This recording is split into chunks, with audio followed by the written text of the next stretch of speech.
Good morning, ladies and gentlemen. It's been a long time since we revisited this series, for which I do heartfully apologize for such the long, very long, excruciating wait. As I've mentioned before, and as I'm sure it's nothing new, it probably gets old, I know, but I've had critical health, not in the best shape, and this pertains mostly to respiratory problems that I experience. And as you well know, if you can't breathe, well, then it's really hard to speak and talk, basically. So that's why I've been absent from streaming for quite a very long time. The other thing is, I also want to apologize about the weekly stream not being up and running either. I'm afraid to say that will have to be still kind of cancelled for a while yet. And it's mainly due to my financial situation this time not being as ideal as it could be at the moment, so without money I can't really keep the weekly series up and going. I can only do just these small videos here and there, and of occasional, you know, like events, upload event videos and whatnot.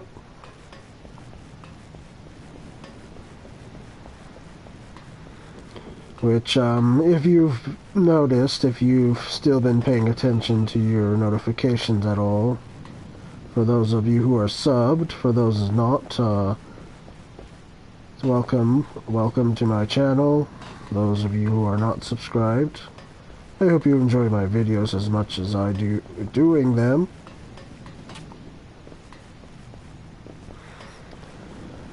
But for those of you who have been subscribed, you may have noticed that I have had a few recent videos uploaded. Not too big, mind you, but again, just small things that I can do at this time. I'm not gonna be able to really commit myself to any full weekly series, all in due to you know, like I said, issues that I have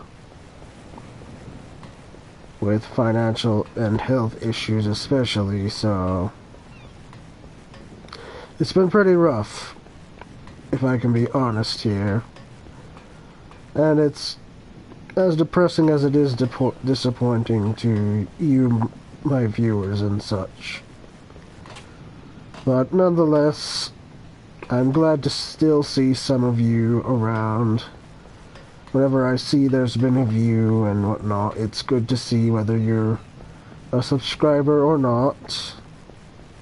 I'm happy to see still that people are still kind of paying attention to me here, and yeah, you know, everyone likes to always make that wise joke whenever a streamer's been absent. Oh, what happened to the guy? Did he die or something? No.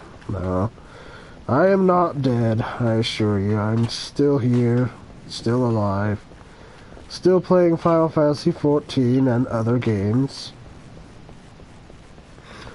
Which, speaking of other games, I would still like to finish out the Final Fantasy XV videos series that I started.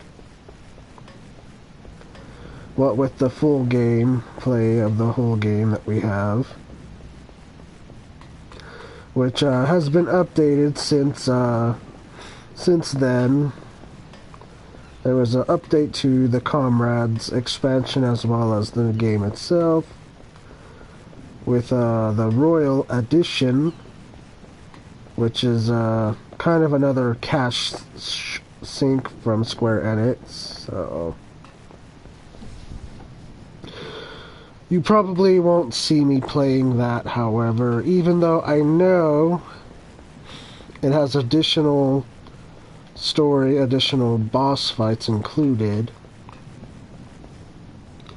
I know all this because I've watched other channels who've played this Final Fantasy Royal Edition. But I just don't agree with the way Square Enix is choosing to run things now.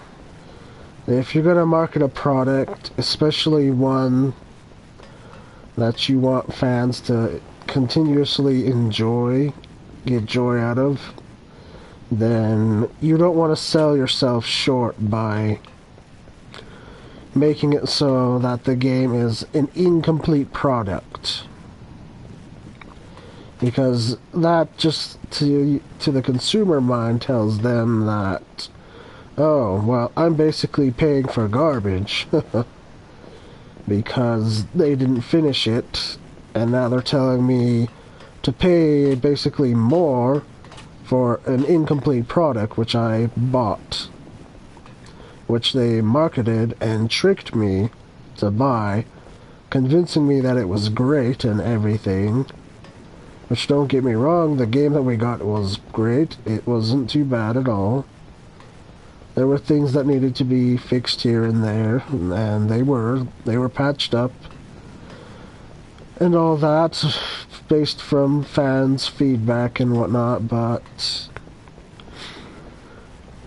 just for them trying to justify this means of, you know, giving us more because the fans are demanding more, of course, but this to justify that the game was supposed to be not what it was, and that they, you know, whatever it was, they didn't have enough time, enough resources, and they had the deadline to push out something or to have it be cancelled altogether.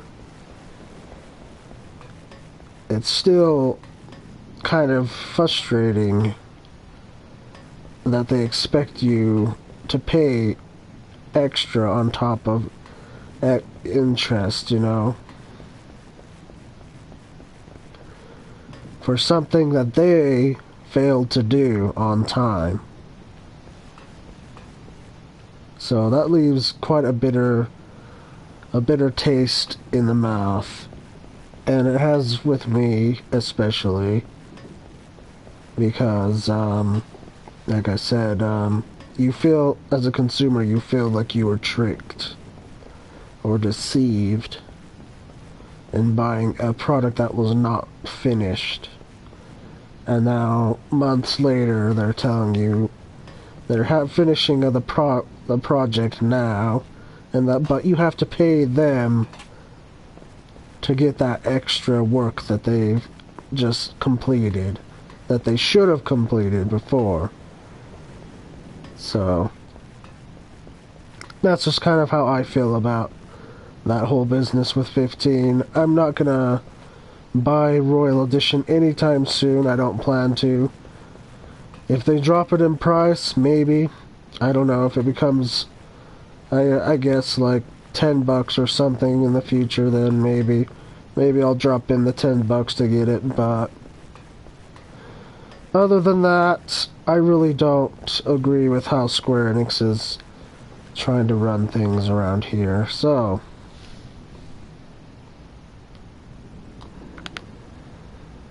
that will be enough of that, however, so let's continue on with 14 here. This is our lore series, of course. And, well,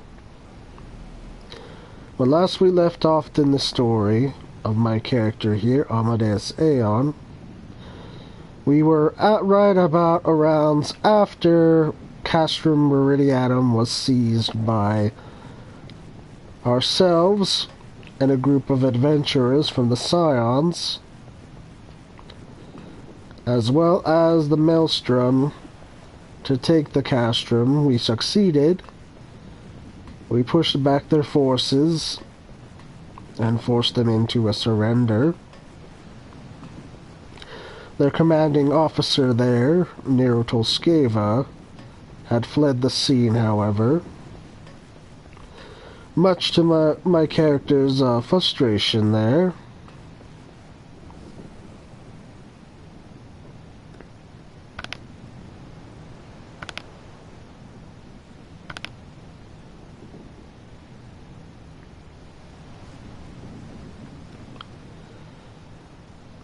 But nonetheless, the day was still won, at least for the time being. There were still other forces, however, we had to combat, so let's get on with it, shall we?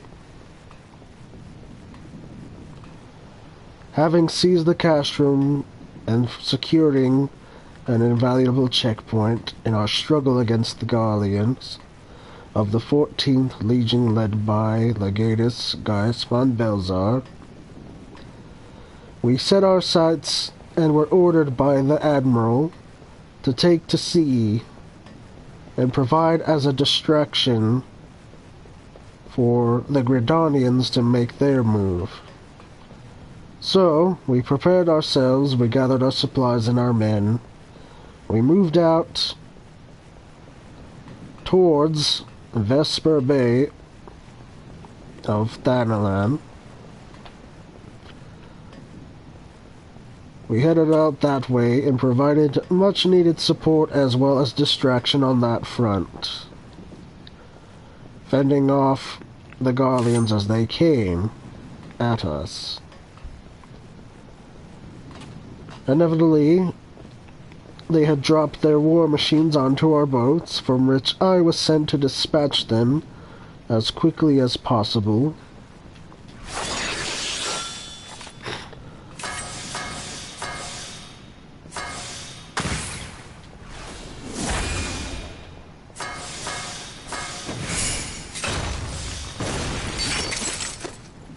Their machina, thus taken down, provided us a clear path.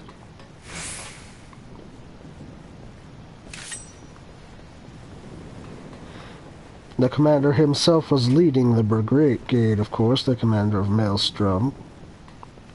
Staffswin, of course.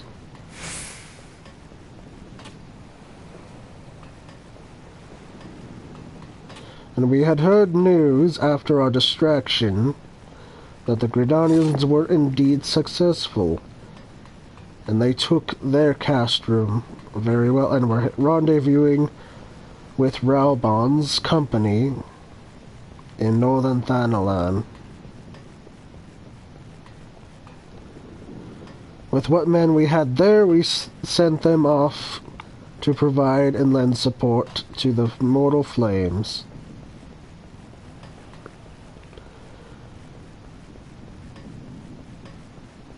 Our first task, of course, would be there, Northern Shroud, was, of course, to provide more reinforcements as well as distractions, keeping the enemy's attention at our gaze.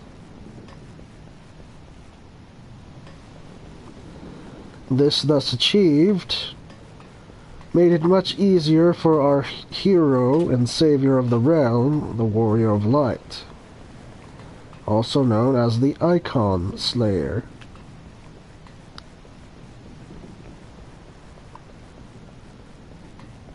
He was able to successfully infiltrate the Praetorium, where the ultimate weapon was said to be held, according to our spies within the field.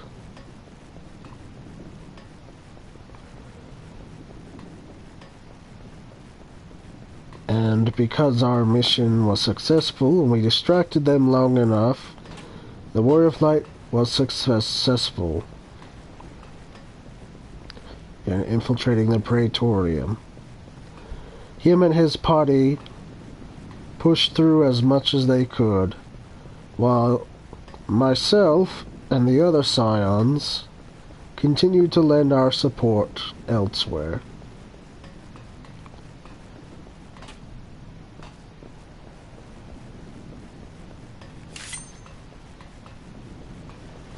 It wasn't before long that we saw and heard an explosion from Castrum, from the Praetorium. Sorry, mispronouncing things again.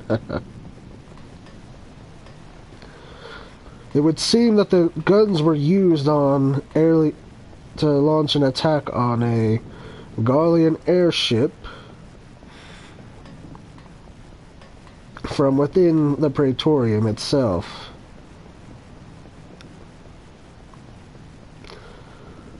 This ship took out one of the watchtowers above as we watched.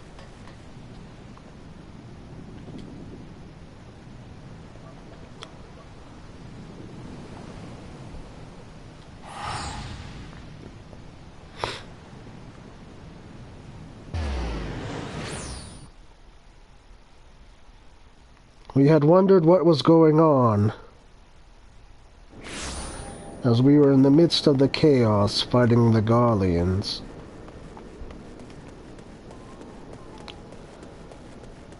Our commanding officers contacted the other officers afield to confirm the details of that explosion of which we saw.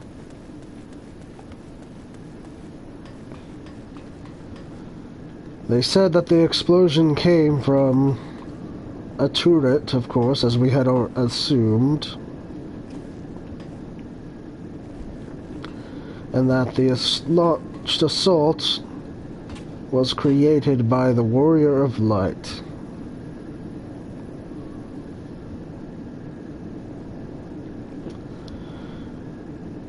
He was able to get into the castrum, deep into the Praetorium itself, as confirmed by Cid Nangarland, who was accompanying the Warrior of Light and his party within.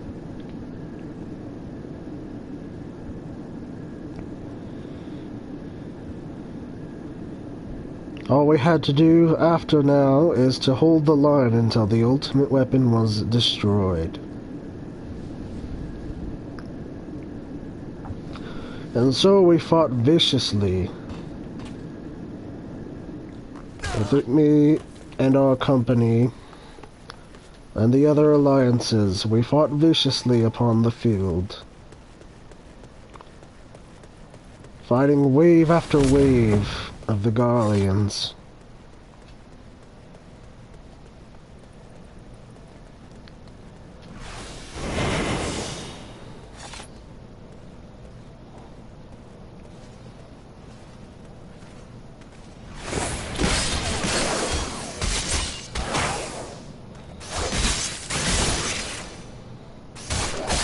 The battle felt still. A lingering tension in the air growing thicker.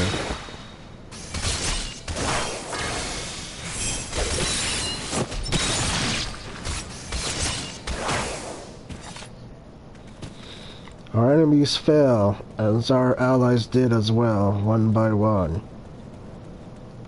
It was a great struggle indeed for us.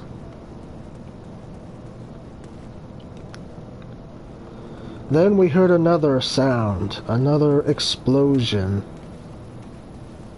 This one was much more catastrophic than the first, and the sky was lit up as we all looked upward onward, fearing that perhaps the champion had fallen. Our communication was broken off, so we had no idea of what transpired within. Cid had also confirmed that his contact with the Warrior of Light was cut off by the explosion.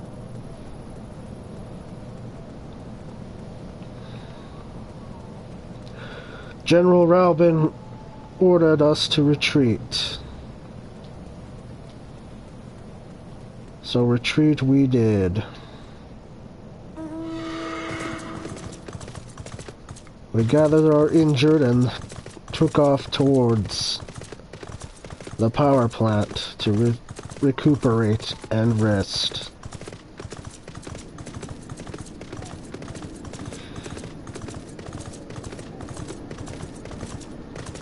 The other Scions looked worried, however.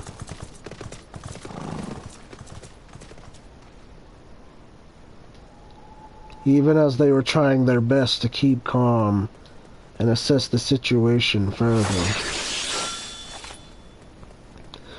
We had feared of what became of the Warrior of Light and his champions of the Scions, his group of Scions that were with him.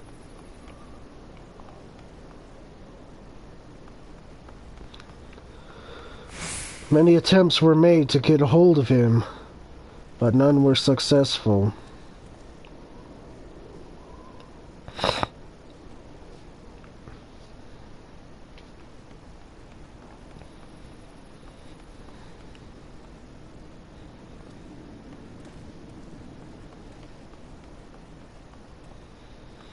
Another explosion was heard, giving us a glimmer of hope that this time it was something good, and that our hero hadn't indeed perished just yet.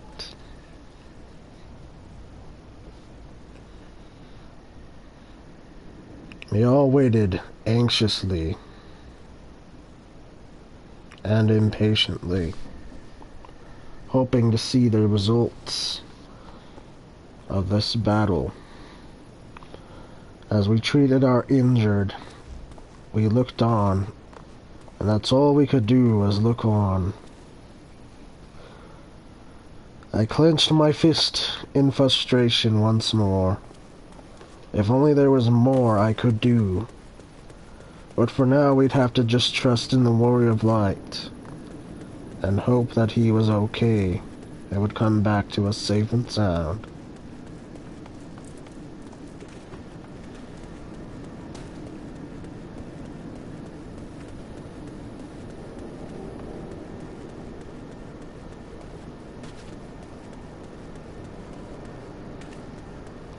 More explosions came to follow soon after the other one.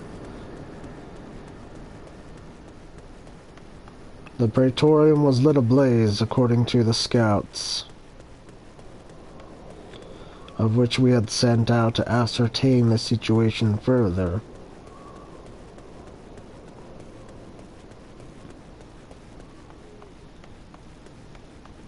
There was still no sign yet of the Warrior of Light and the Scions that were with him. We had begun to fear the worst.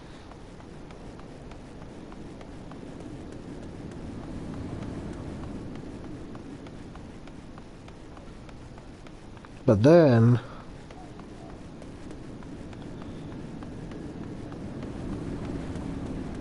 myself and my other comrades in the Scions felt a glimmer from our crystals of light.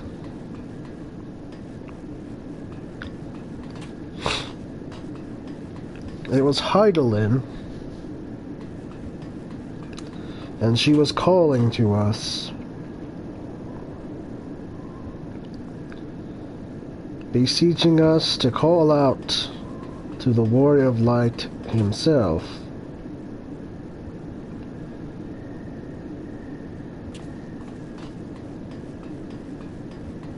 And thus we did. We called out to him and let our voices be heard.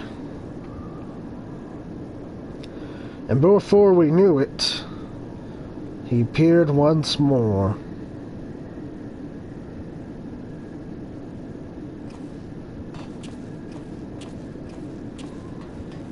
The champion of champions, the Icon Slayer, and a hero of men.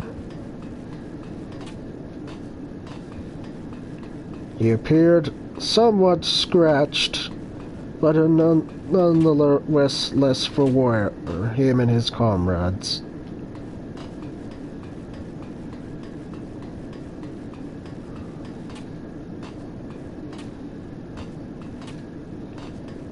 This letting us know that victory was indeed assured. The ultimate weapon destroyed, and the Ossians pushed back. as well as Gaius Fund bills are yielded. The day had indeed been won.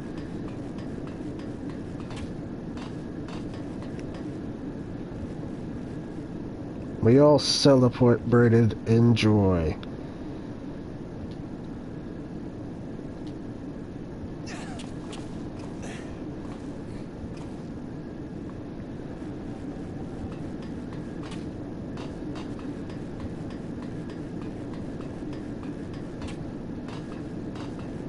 We were all, of course, eager to hear his story. But Minfilia felt it necessary to give him some rest after such a rigorous and hard battle. So for the time we let him rest, and we returned to the headquarters of the Scions.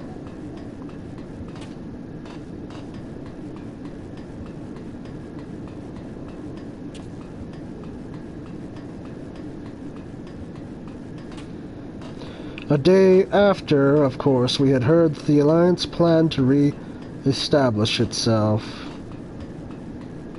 and become one once more, to help build a brighter future for Eorzea. This meeting would take place in Mordona, near Silver Tear Falls.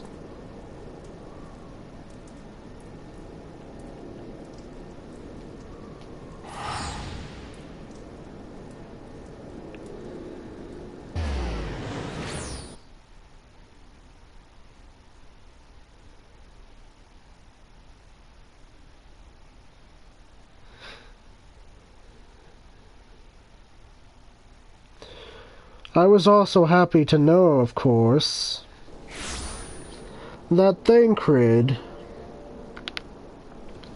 was also among these people that was with the Warrior of Light and Company.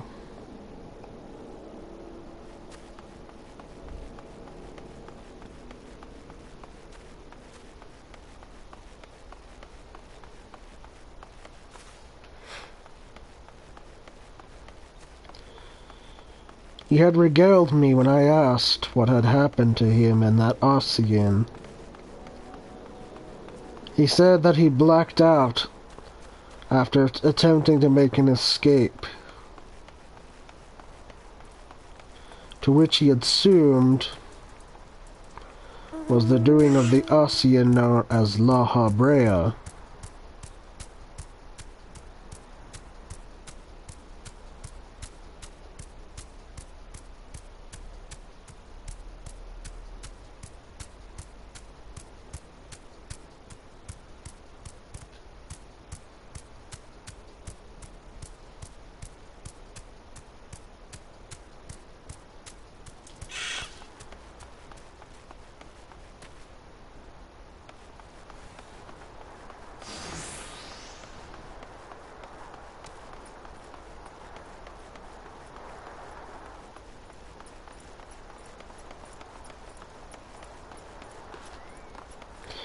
I had told Thancred that I saw the vision of him and La Habrea. He was shocked, but of course was no doubtless unsurprised. Me being one of the gifted, he called us.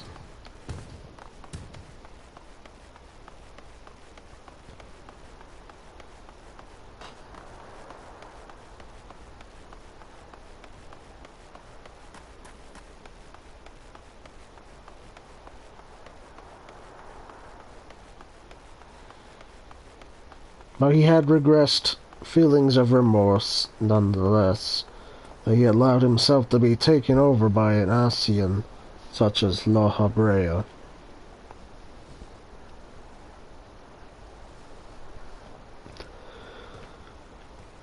I just simply assured Thancred that it was alright.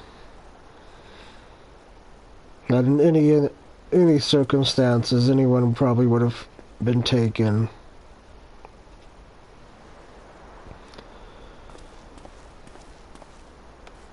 The Alliance leaders had arrived, and they began their speech of reform, ending the 7th Umbral Era and beginning a new Astral Era.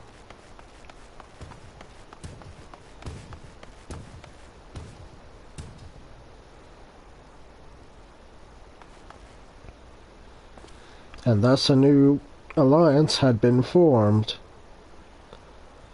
Everyone was merry and gleeful, happy to see that we'd once again come together against a common foe, and now are working together to secure a brighter and better future for the realm.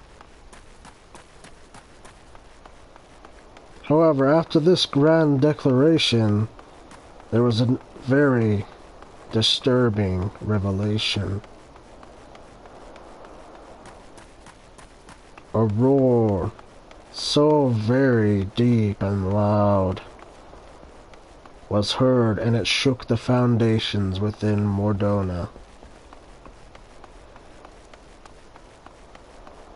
Everyone's faces had begun to grow pale, for this was a feeling that they have long not forgotten, a reminder of a past tragedy which had occurred in the previous Umbral Era.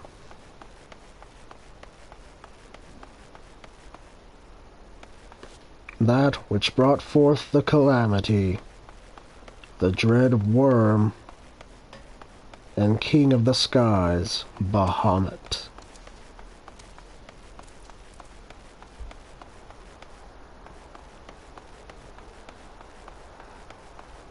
Everyone was now on high alarm.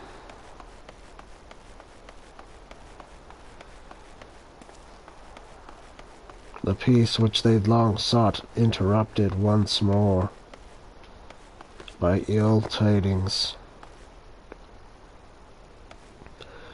To make matters much worse, of course, we of the Scions shared a similar vision with the Warrior of Light before that roar of foreboding. An image of a darker crystal, not unlike Hydaelyn.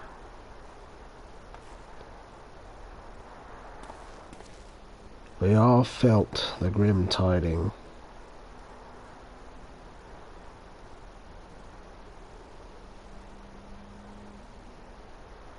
The Alliance agreed, of course, that they would take action to find the source. But for now, their primary concern would be to make sure that the Garleans were indeed gone, and would not tarry Eorzea any further.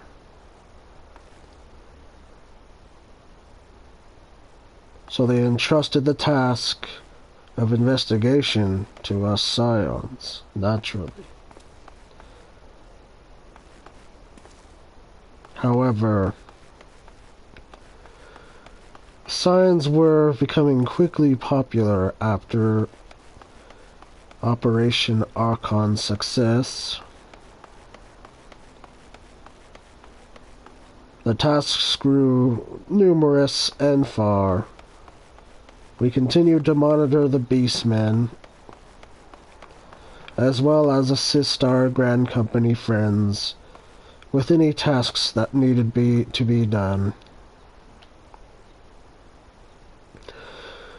I, on the other hand, could not help but think about my father's journal again.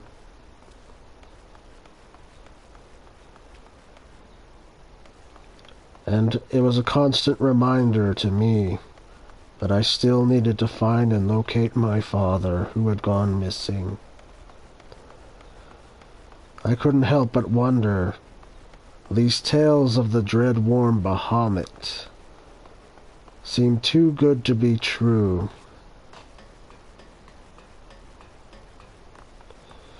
But having been traveled Eorzean and seen just how twisted Mordona is in other places, I can very much indeed envision how things must have been then. And then a certain dream came to mind once more. A dream that I had as a child. The sky lit ablaze in flame, the dragon, leaving destruction in its wake.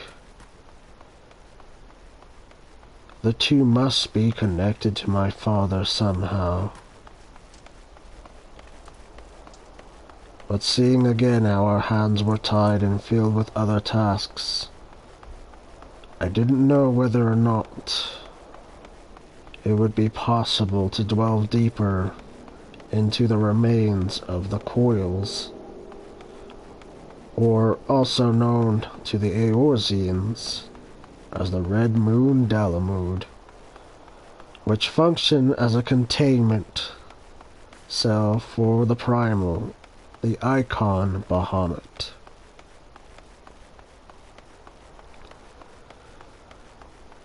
So I just discarded it for my mind, hoping that the two were unrelated. But then an unusual request came in to the Scions from someone who is very close to the Order, which was none other than the granddaughter of Louis Soir, Levieur, Alize Levieur.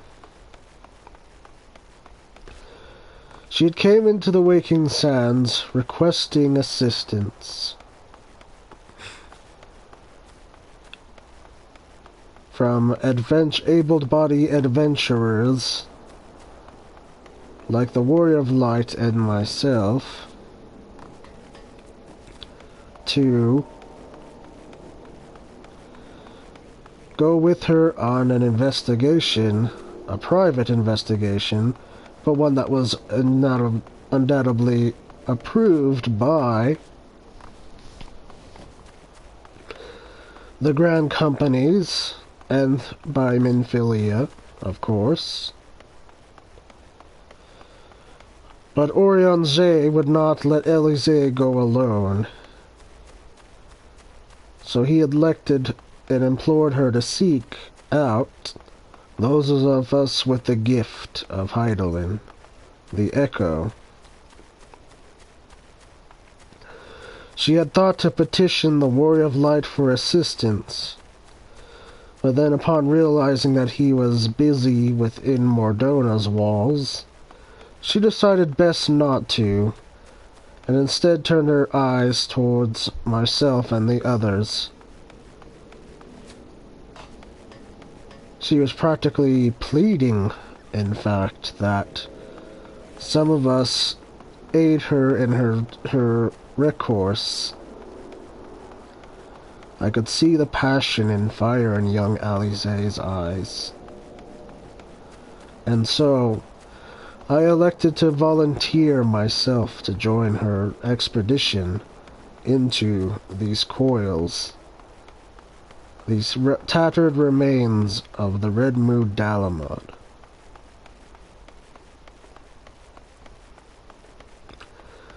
Alize was pleased to hear and see. But of course, Orion Zay, being skeptical that our groups were enough, decided to point one more to our task party. Someone who was not gifted per se with the Echo,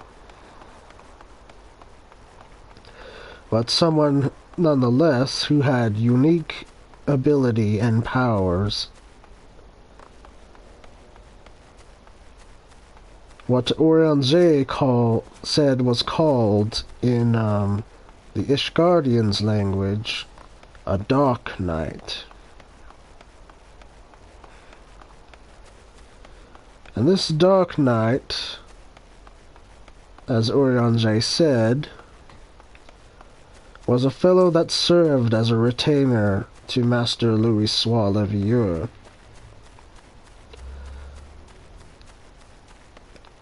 A loyal retainer to Louis Soir, in fact. And so he could be trusted with young Alize's safety as she ventures forth into these coils. And he would also function as our team leader as we go about this mission and explore, and as well as protect Alize from harm, from whatever dangers may await us within these coils.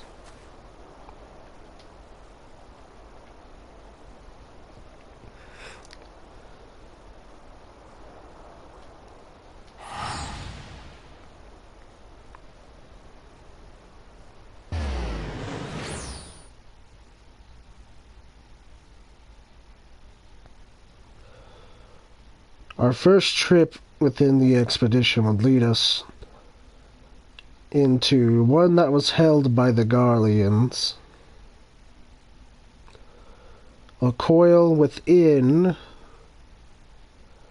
Limsa Lomensa East.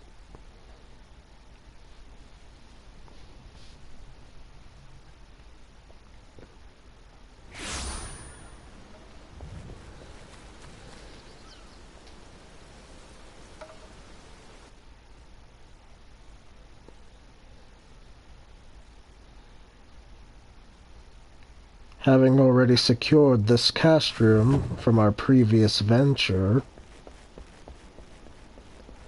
we continued forth.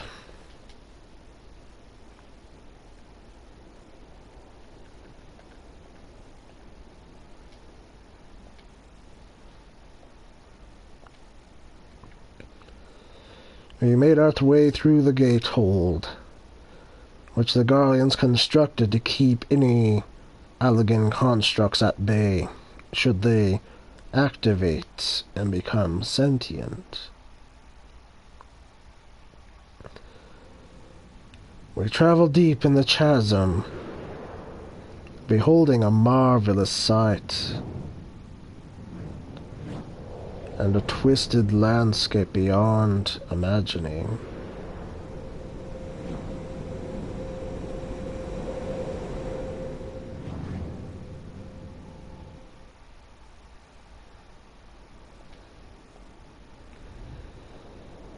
We adventured deep within.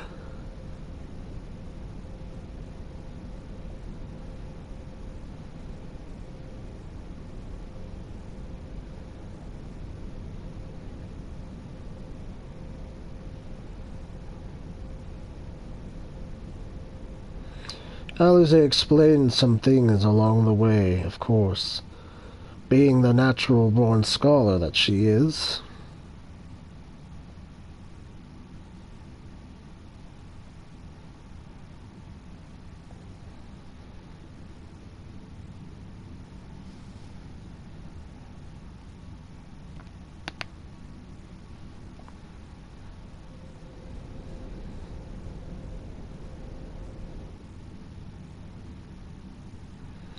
However, we found that we were not alone within this cast room. Dalamud's constructs were indeed still active to this day.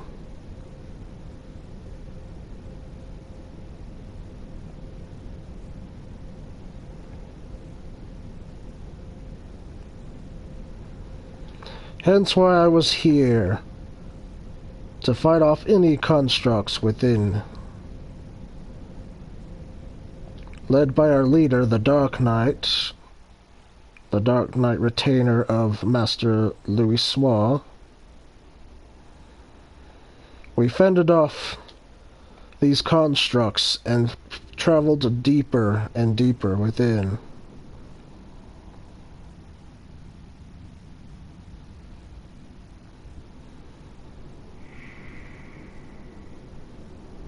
After dealing with the constructs, we beheld this marvelous and shocking sight. Parts of Bahamut's body still preserved.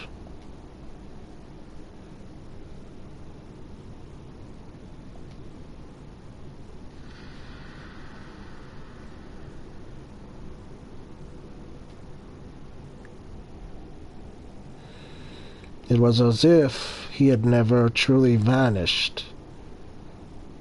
That dread, warm Bahamut.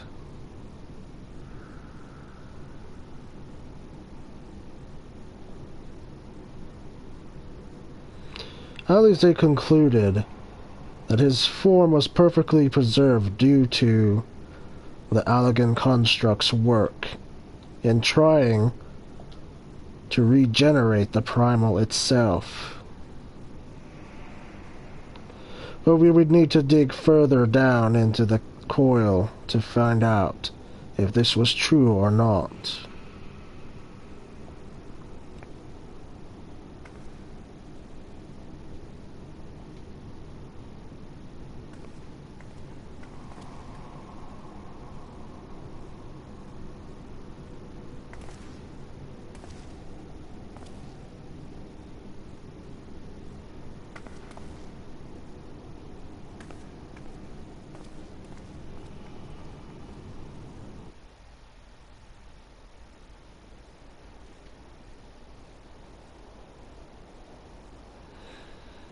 Deeper and deeper we dug. Eventually, we ended up finding a palm of Bahamut.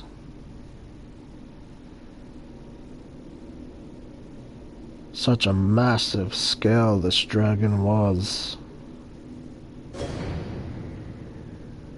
It's hard to believe that the warrior lost of light in the past, and Master Louis Soir fought such a being.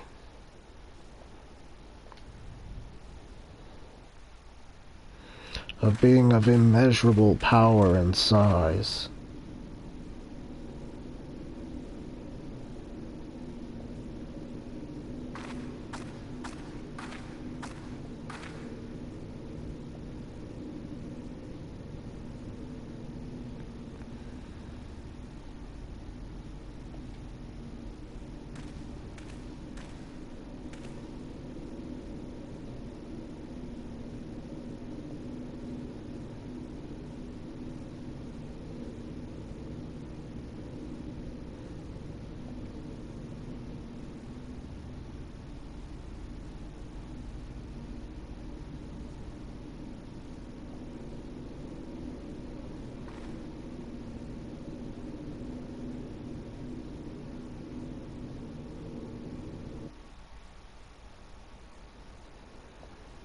As we were hoping to catch our breath, however,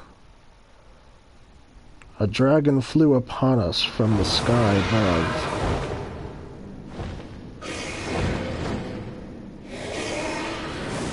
Strapped around its neck, we noticed, however, was a most peculiar device.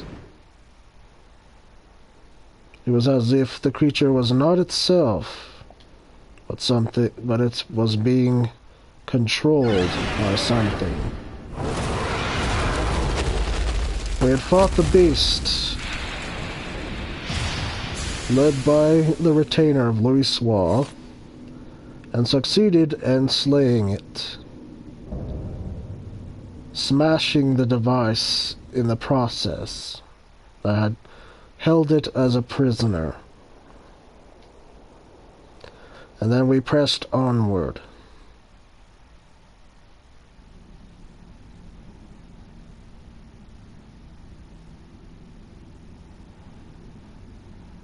Eventually, we found what appeared to be some sort of a control room.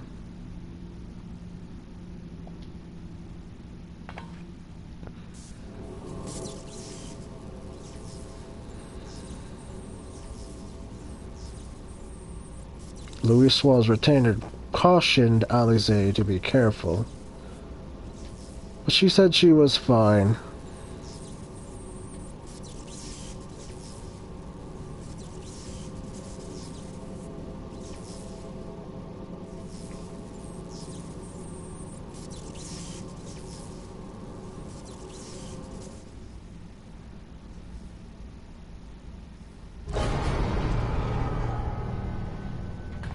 Alize inspected the control panel and tinkered around a bit.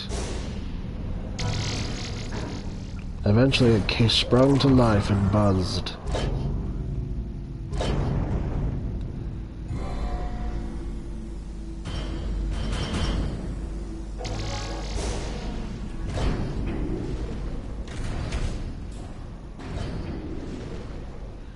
What awaited us after this machine activated, however, was something we never expected to find.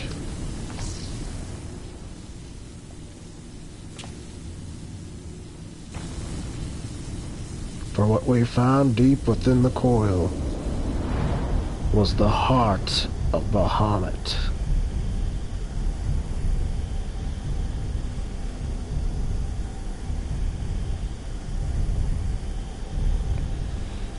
Thus confirming our suspicions that we held earlier.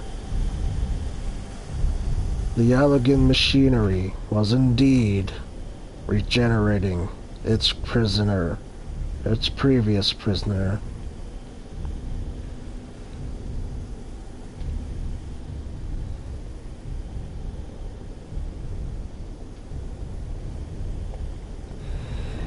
Alize was troubled and disturbed at this sight, and rightly so.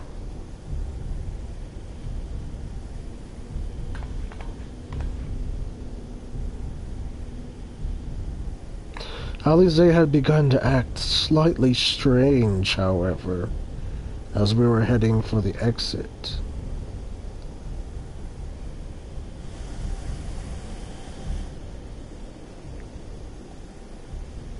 She called out her grandfather.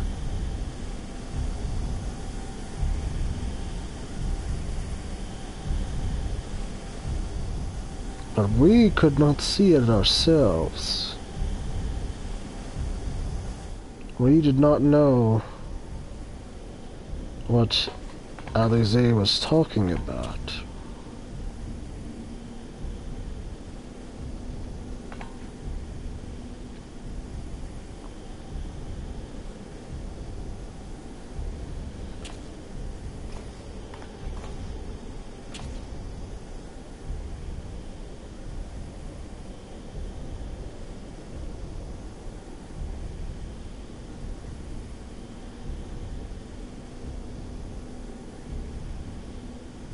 Louis's retainer was dialed in by Aeon J.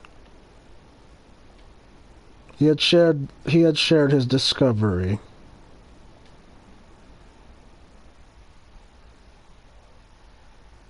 And exchanged what information we did find out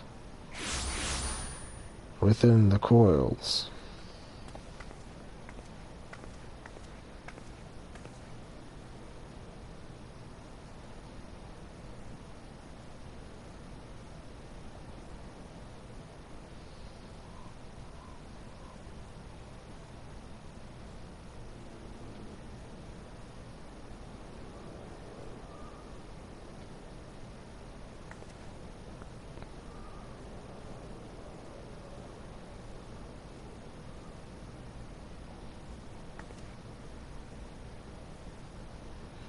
I had begun to show some concern for young Alize, however. She had insisted upon that Master Louis had not perished at all.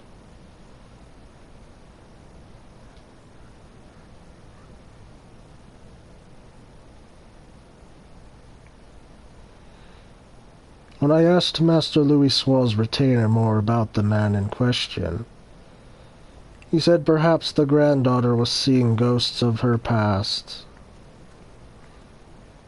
as he himself has seen many ghosts from his past, and he dismissed it as mere delusion. That perhaps young Alize, seeing Bahamut again, struck up ill memories of which she had repressed within herself. But nonetheless, he assured us and the team that it was just a trivial matter, and that he would take care of Alizé's personal well-being.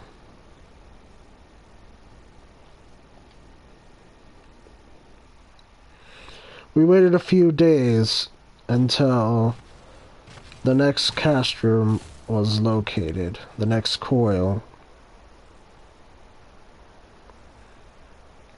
It took us to the shroud, and took us about a couple days to reach it.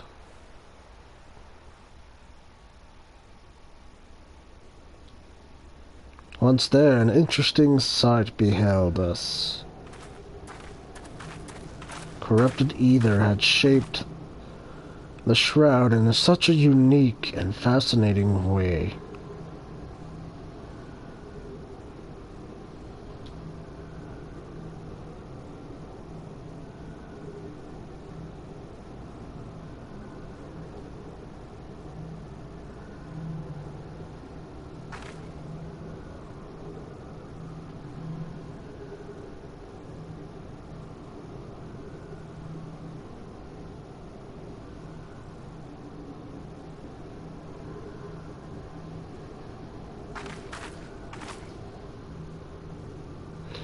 Alizé still went on about her grandfather, however.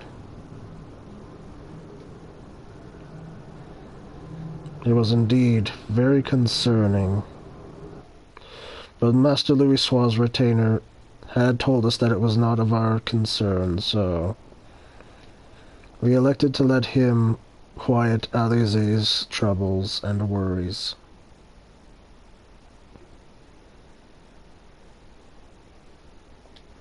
And we continued the expedition further.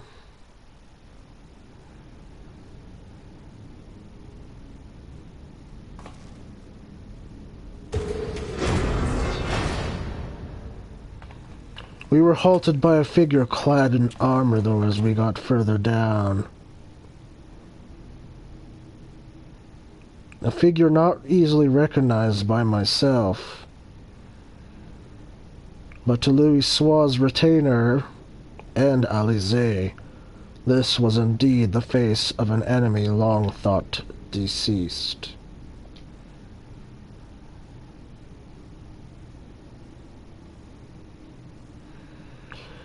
And even I felt some familiar in the pattern and design of the armor. It was unmistakably of Garlean.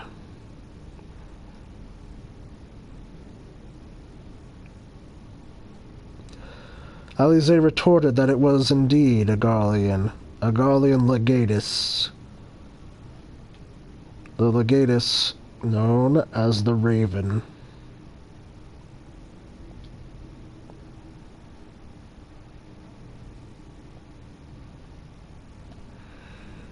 Nel von Darnus himself, from the 7th Umbral Era.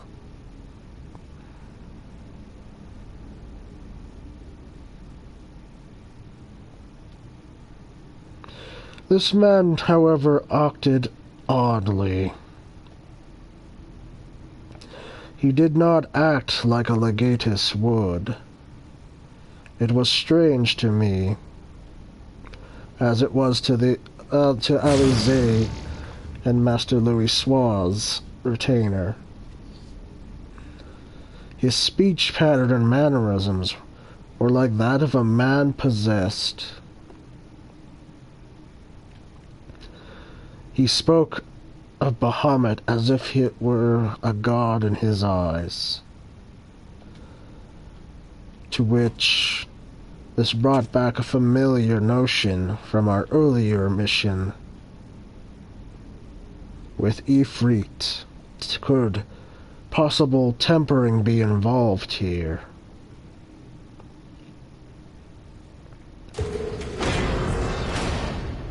Was this figure real, is what went through our minds, or was he just simply another phantom created by the Alligans?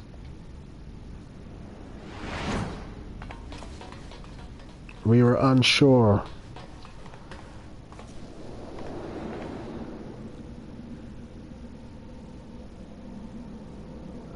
Alize wanted to pursue him, however, Master Louis's retainer rebuked it and suggested that instead we withdraw.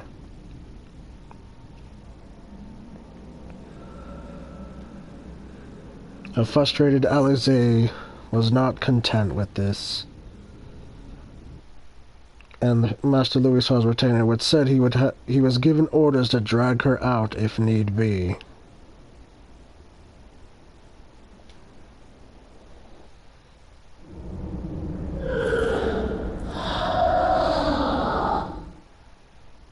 The monstrosities we fought within the coils was the stuff of nightmares indeed.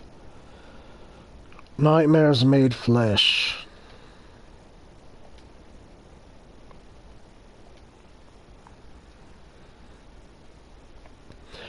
We did soon resume our venture, though, as Alize would not be settled until we found a way to work the inner structure of the coils and silence Bahamut from regenerating.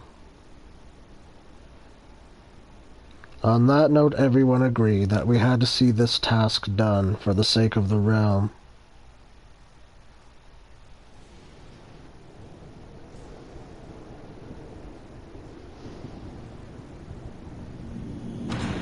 However, the complicated matter of the White Raven still remained.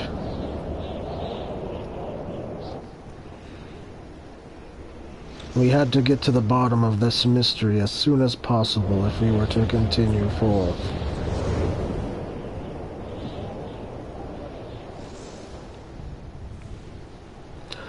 Our paths crossed once again with the spectral figure resembling Nell Van Darnus.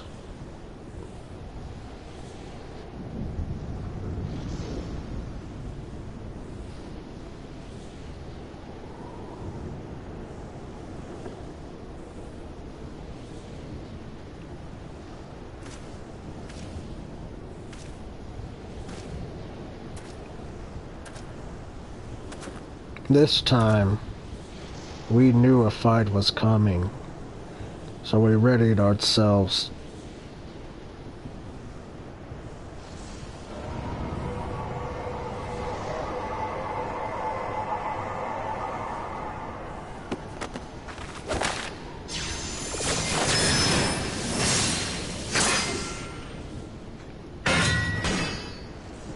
Alize had made the first blow, but we saw something unexpected beneath that hollow mask.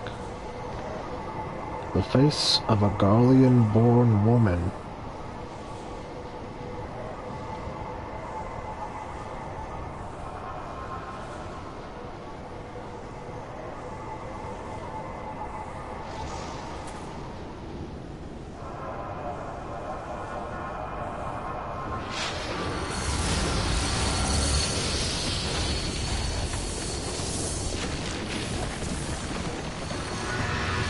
This woman, however, had transformed into something twisted.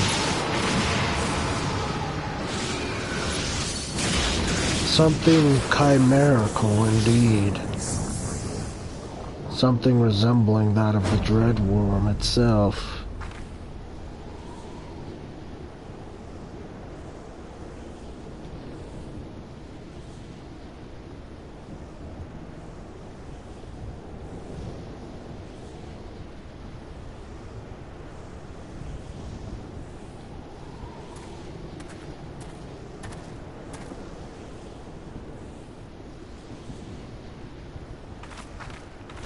Alize was told to withdraw by Master Louis's retainer, while we faced Nell Van Darnus head-on.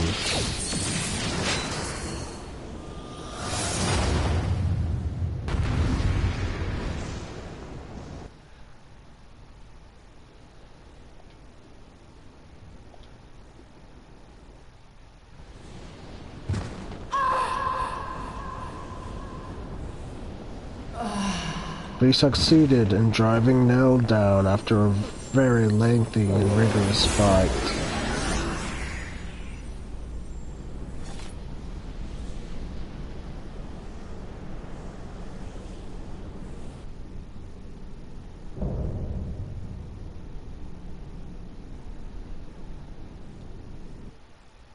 Believing the battle won, we had thought to continue on. However, Nelvandanis still held shape and form.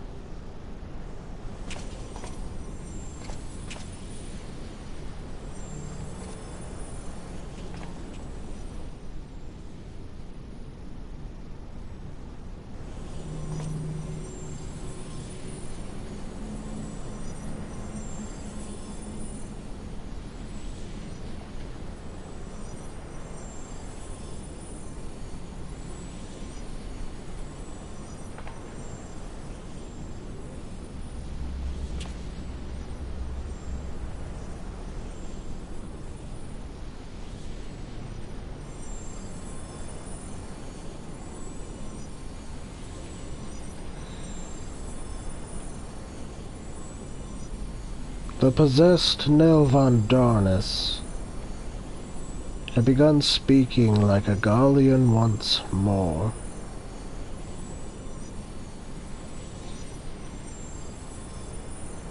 It was as if she or he was no longer being influenced by Bahamut's great and immeasurable will.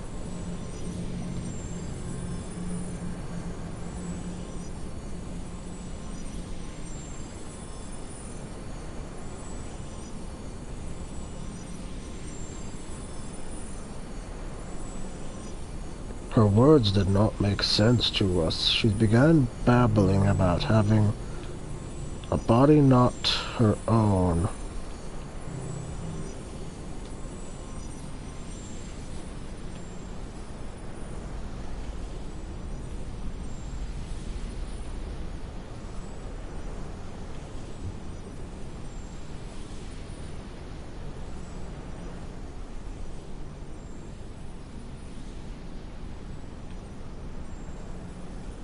The legatus lamented that they were taken over by the influence of a primal in their bloody conquests to seize Dalamud.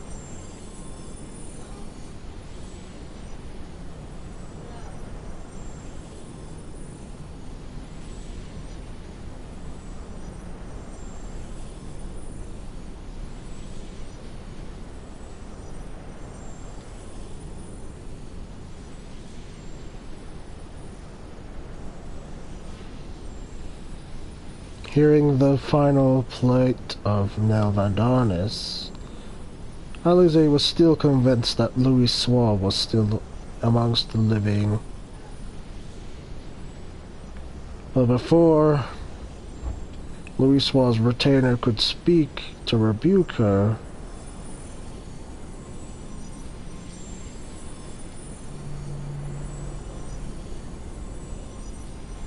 a flash of light embraced from the air and struck Nelvandanis. And then we heard a voice.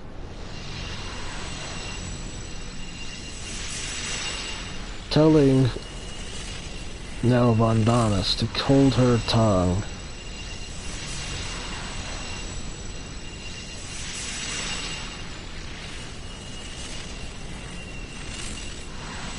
Vandanis called out to Dalamud once more. And then she disappeared in a flow of light to the ethereal realm.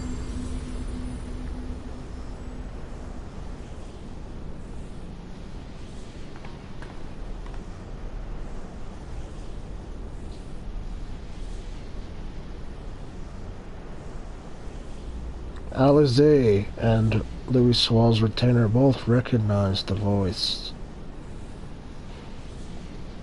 It was none other than the voice of Archon Louis himself.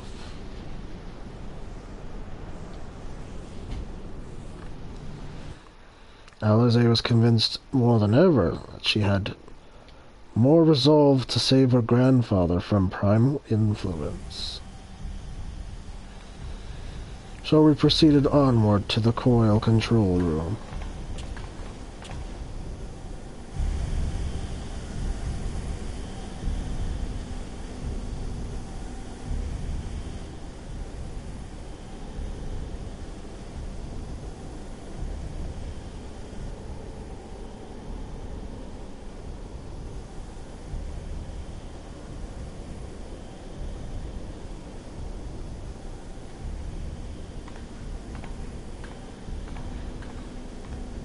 Once more, Alize did digging to shut off this coil.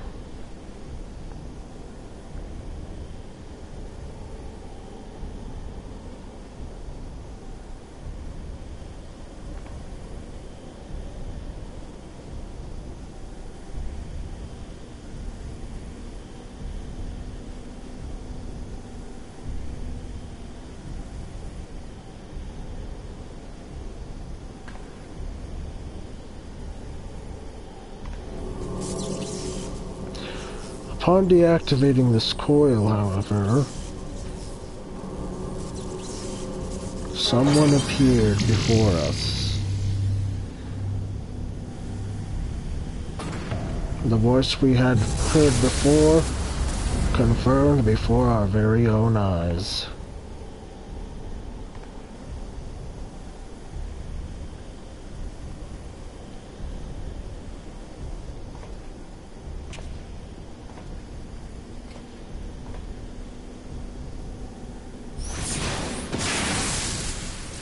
Alize was struck, and Louis's retainer moved in to her side, as we all prepared for fight.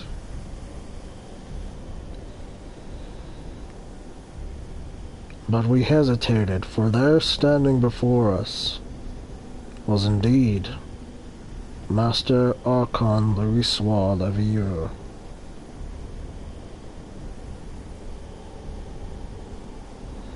He spoke directly to Alize.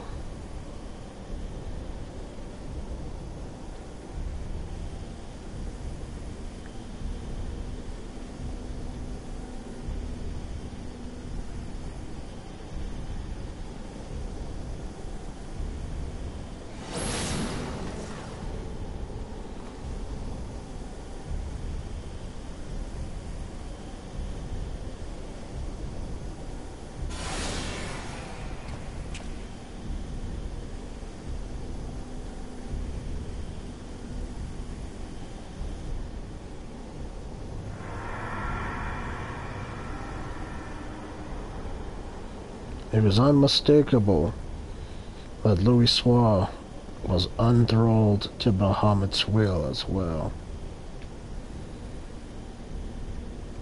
This was very dire and disturbing.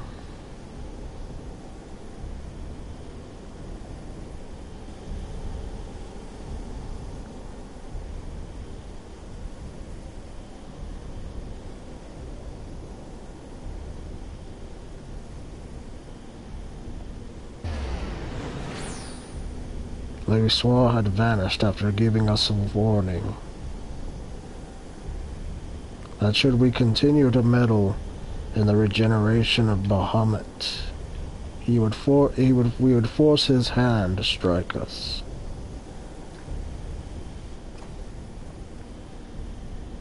These wars tore poor Alize apart.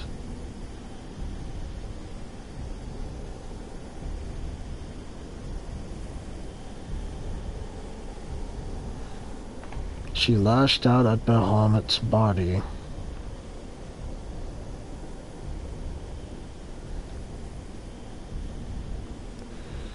declaring that revenge would be hers once we reached the last of the coils.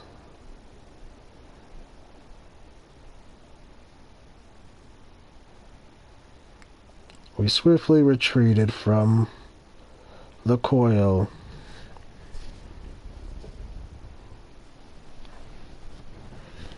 And we took rest. Our minds were uneasy after seeing so grand a figure and a hero to Eorzea be tarnished like this. To have fallen so far and been corrupted by the will of a primal.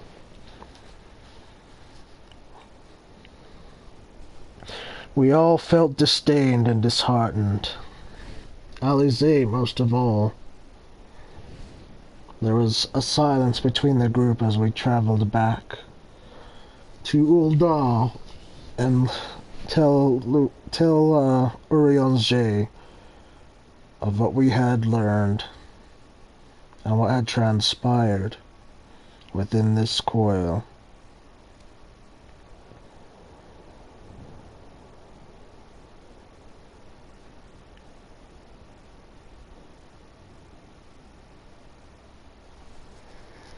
Urianger was indeed disturbed as well to hear that Archon Louis had been turned to influence of a primal.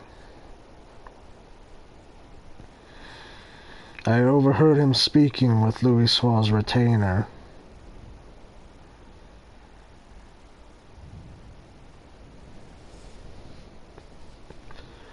Urianger said to the retainer to do what must be done, for it is no longer Louis who is in that form.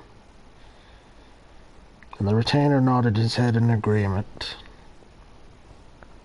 And should it come to that, the retainer said he would end Louis' life. For it would be his last duty as a friend and a retainer to Master Louis.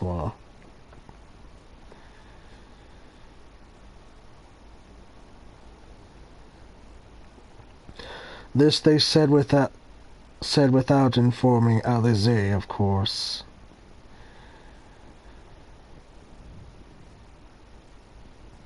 For to them, Alize was just a naive child who hasn't witnessed the loss of loved ones.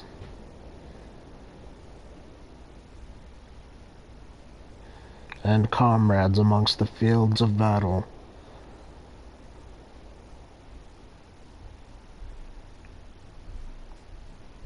So Master Louis' retainer has definitely resigned himself to take up the task to dirty his hands and slay his master for the sake of the realm.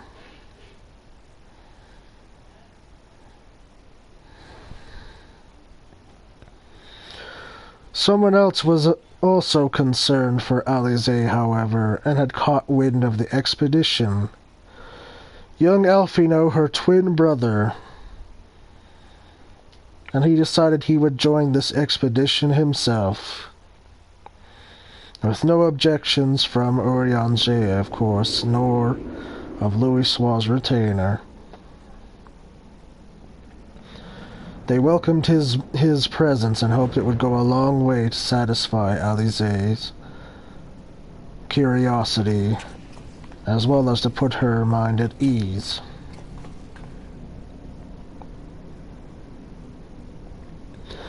Alfredo was also surprised to find myself here. I didn't think that I would be tugging in tow to such a dangerous environment and an unknown territory at that. I had told him, though, I was not too worried about it, and I was up to the task if Alize was.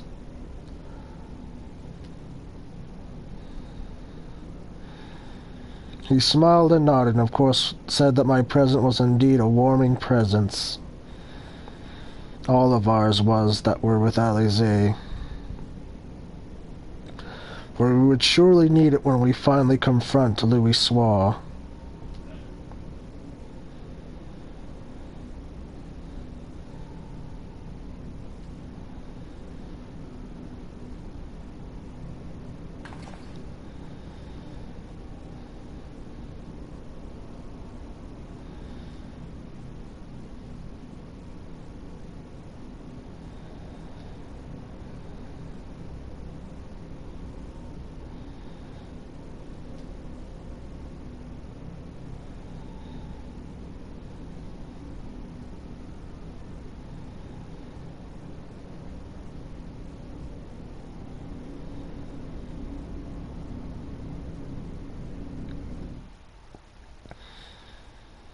As we were traveling through the final coil,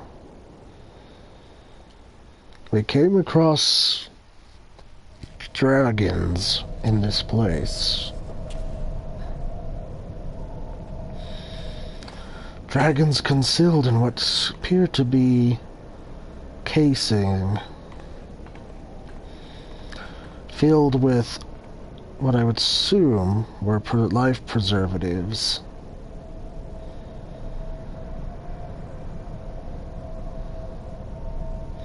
These dragons sat still, however, as if lifeless.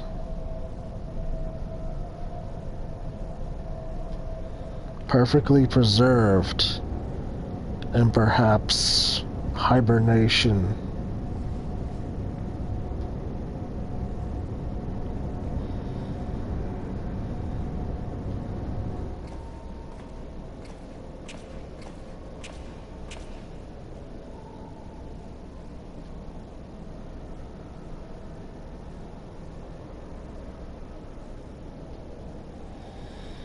To which, as the twins argued with one another, they came to the consensus that these dragons that were here were the children of Bahamut himself, and that they were responsible for keeping his form alive and well.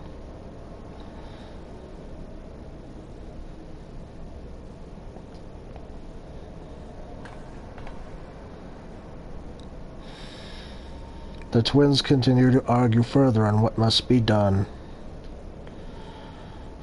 Master Louis was, retainer, of course, being impatient, however, and had rebuked them to continue on with this journey, for there was no time to waste, lest Bahamut continue to regenerate further, to a form large enough to escape this prison. To which the twins nodded in agreement that their haste was indeed necessary.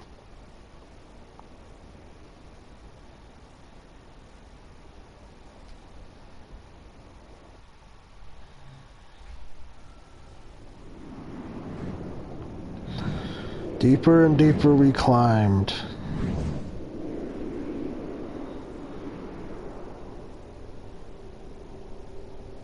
Far below the surface we found the construction of another red moon.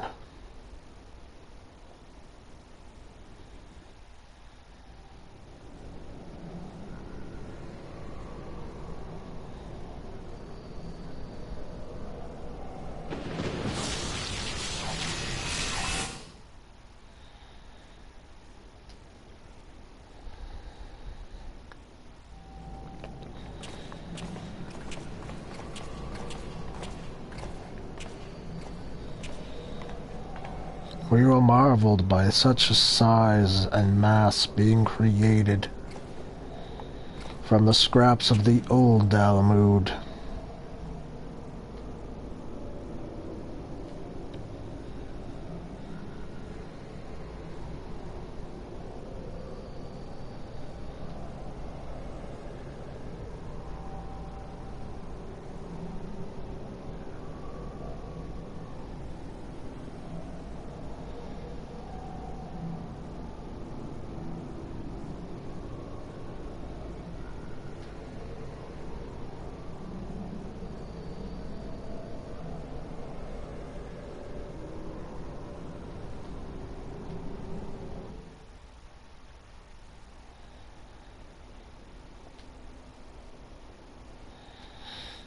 We quickly moved past this marvelous shape, however, because we were indeed in a hurry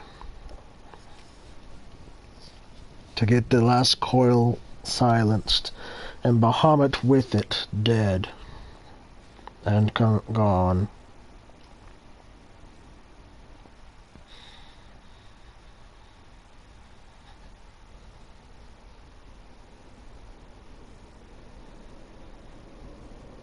Gods, he is almost whole again. We finally reached the very last control panel, and Bahamut had regenerated much faster. Haste was indeed warranted. However, we could not let our guard down, for the possessed Louis Soir was still around, lingering. I can scarce imagine how Grandfather stood against such a monstrosity. This cannot be allowed to proceed any further. Let us disable the coil and move on.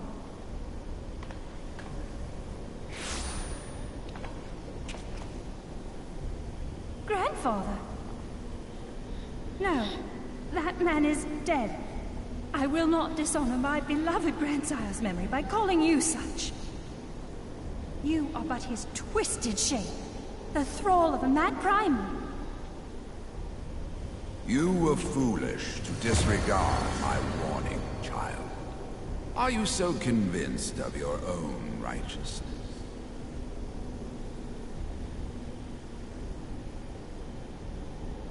'Tis the rightness of our path that led us to return.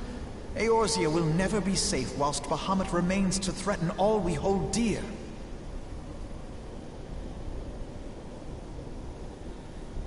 What of the hero who gave his life in defense of the realm? Do you truly dispute the justice of our cause? My poor, ignorant grandchildren. Your world is shaped by naught but recent conflict. Listen, and I will speak to you of justice. The possessed Louis Soir began to speak of a conflict long, long forgotten by time itself. A conflict between dragon and man. The conflict which was started and engaged by the Aeon Empire, long deceased now, but never forgotten to the primal Bahamut, nor his children, which sustain his existence. 'Twas in the twilight of the third astral era. The southern land of Mericidia suffered invasion at the hands of the Aeon Empire. With no atrocity too depraved for their purpose, the forces of Alec were unstoppable in their advance.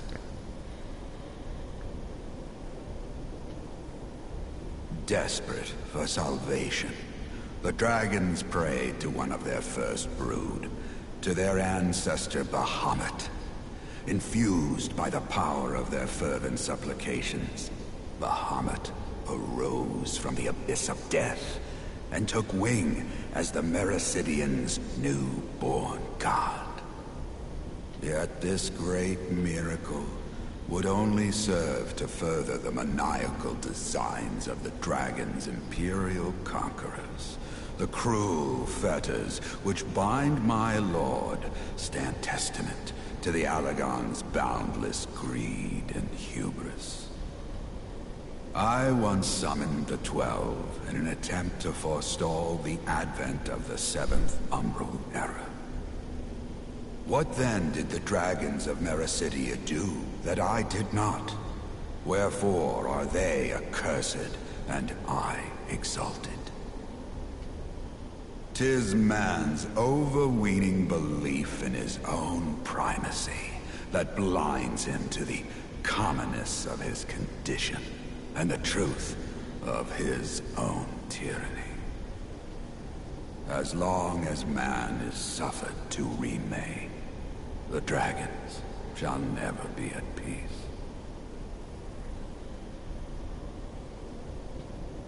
Only when the plague of people has been expunged shall the children of Lord Bahamut be free. Then shall the world know true justice. As he had finished his spoken words against us, and the explanation of the tyranny brought upon the dragon kind, from the Allegan Empire, the betrayal of man. The thrall and the word of Bahamut threatened that he would see justice done, and see that the world of man be burned down. Stop it! Grandfather would never say such things. His belief that people were worth saving never faltered. He had faith in their strength, that they could stand together and push back against the darkness seeking to shape them. A false hope. 'Tis folly to place one's faith in so flawed a race. Stand together? Huh. They would first need to agree on which direction to face. If history teaches us anything, it is that man cannot find common ground between his own 2 feet. Even you, twins whose veins run with the same blood, struggle to fathom each other's reasoning. You hide your differing agendas behind the convenient banner of Eorzea's salvation. Given your obvious self-interest, can you truly claim no kinship with the Allegan? Louisoix's grandchildren shouted retorts back at Bahamut, as he accused them of being no different than the Allegans. And though I hope they might bring you closer, 'twould seem that the twin grimoires I bestowed upon you were a wasted gesture.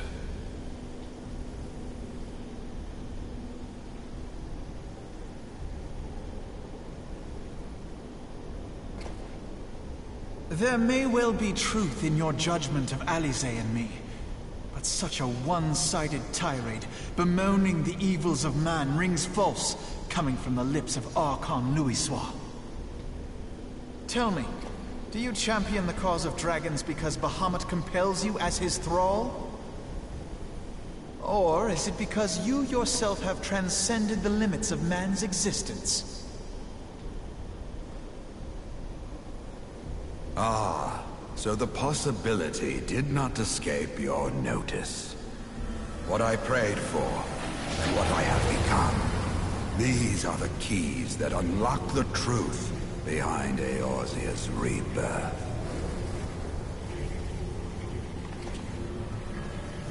If you would have them, then you must needs take them by force. Come! Rend this divine form asunder and claim your answers.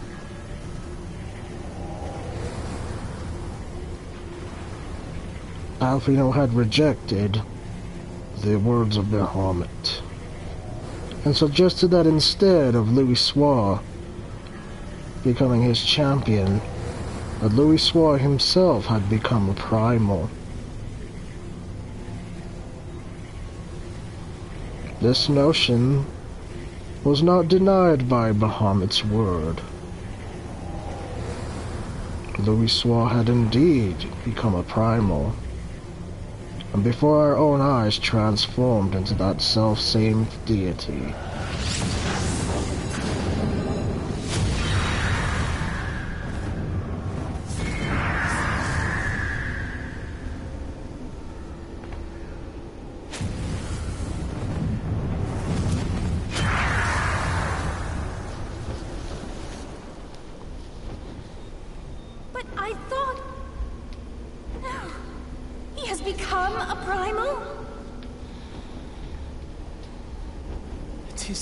I know, but you must accept it.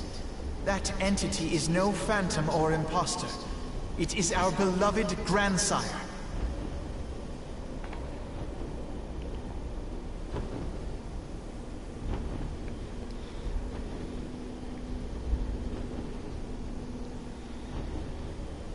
Please, for his sake and for ours, you must defeat our grandfather.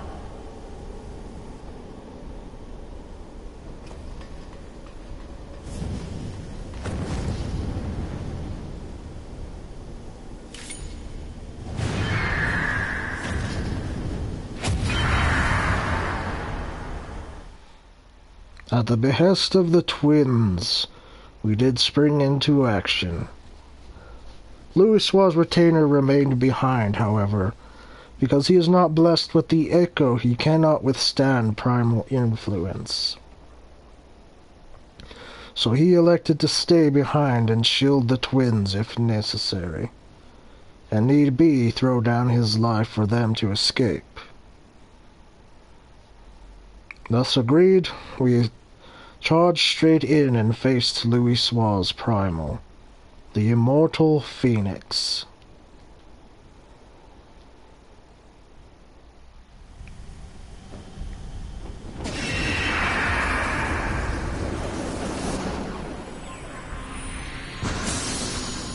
The primal was incredibly strong and really pushed us to our limits.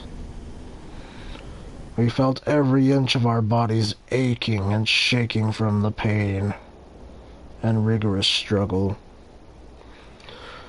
But finally the primal's form gave way and sank back into the ether. That was when we were greeted by Louis once more. This time, the real Louis Levior.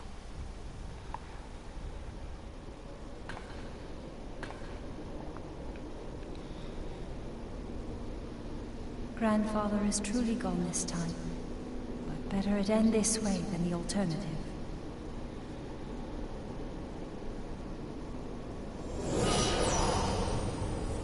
I am yet here, Alice, my dear, sweet granddaughter. Grandfather?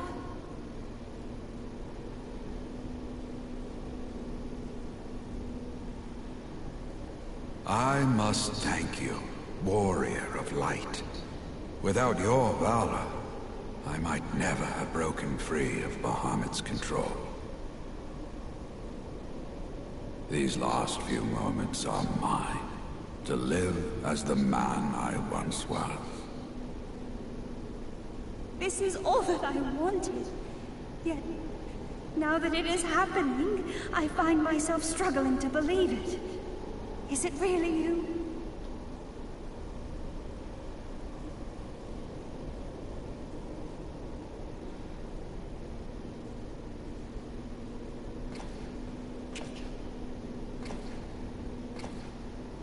Grandfather, pray forgive me my insolence. It was not my intent to demean you. Forgive you? I am proud of you, child. You were wise enough to deduce the manner of creature I had become.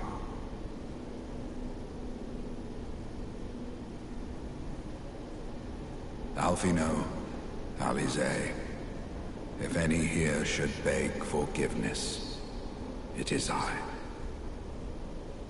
Grandfather, I must ask, will you not tell us what befell during the calamity? Yes, yes, of course. You have come far to hear the truth.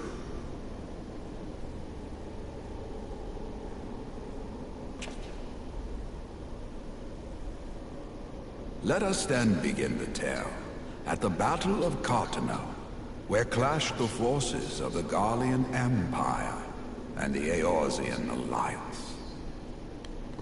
Upon Alize's request, her grandfather Louis Levior began to regale us with what truly happened at the Battle of Cartano that day, that dreadful day that Bahamut set the world ablaze, and forever changed the lands of Eorzea. 'Twas there in the sky above the surging armies that the elder primal Bahamut broke free of the Red Moon Dalamut. In an effort to contain this avatar of destruction, I called upon the 12 to aid me in the creation of a prison of ether. But Bahamut would not be caged by such feeble bars. Too vast was his might, too fierce his rage.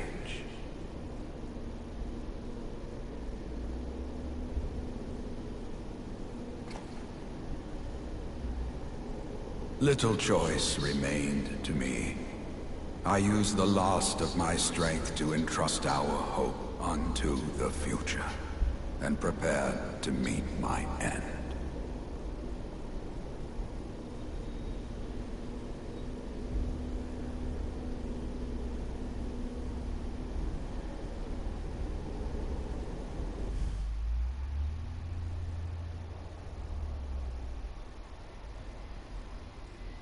After hearing of Master Louis Swaw's story, a lot made much sense.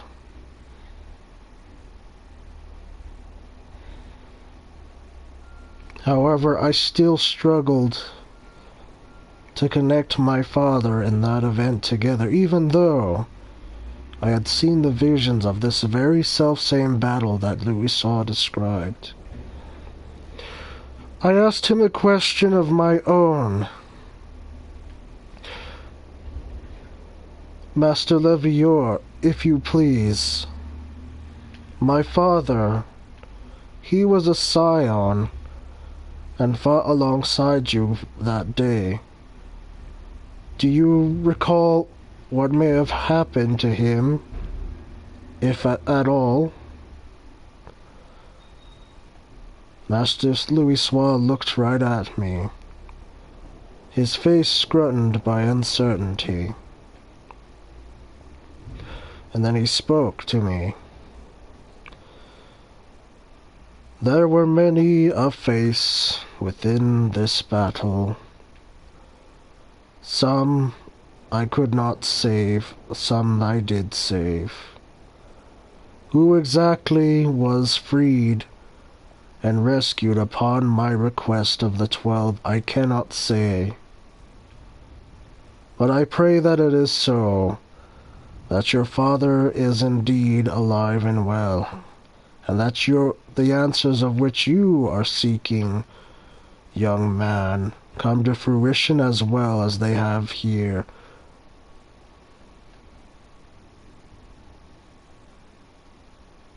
I nodded my head.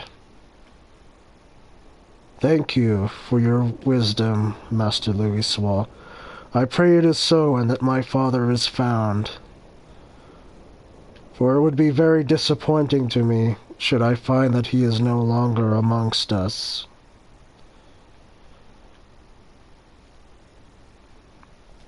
And then he continued on, further speaking to Alize and Alfino.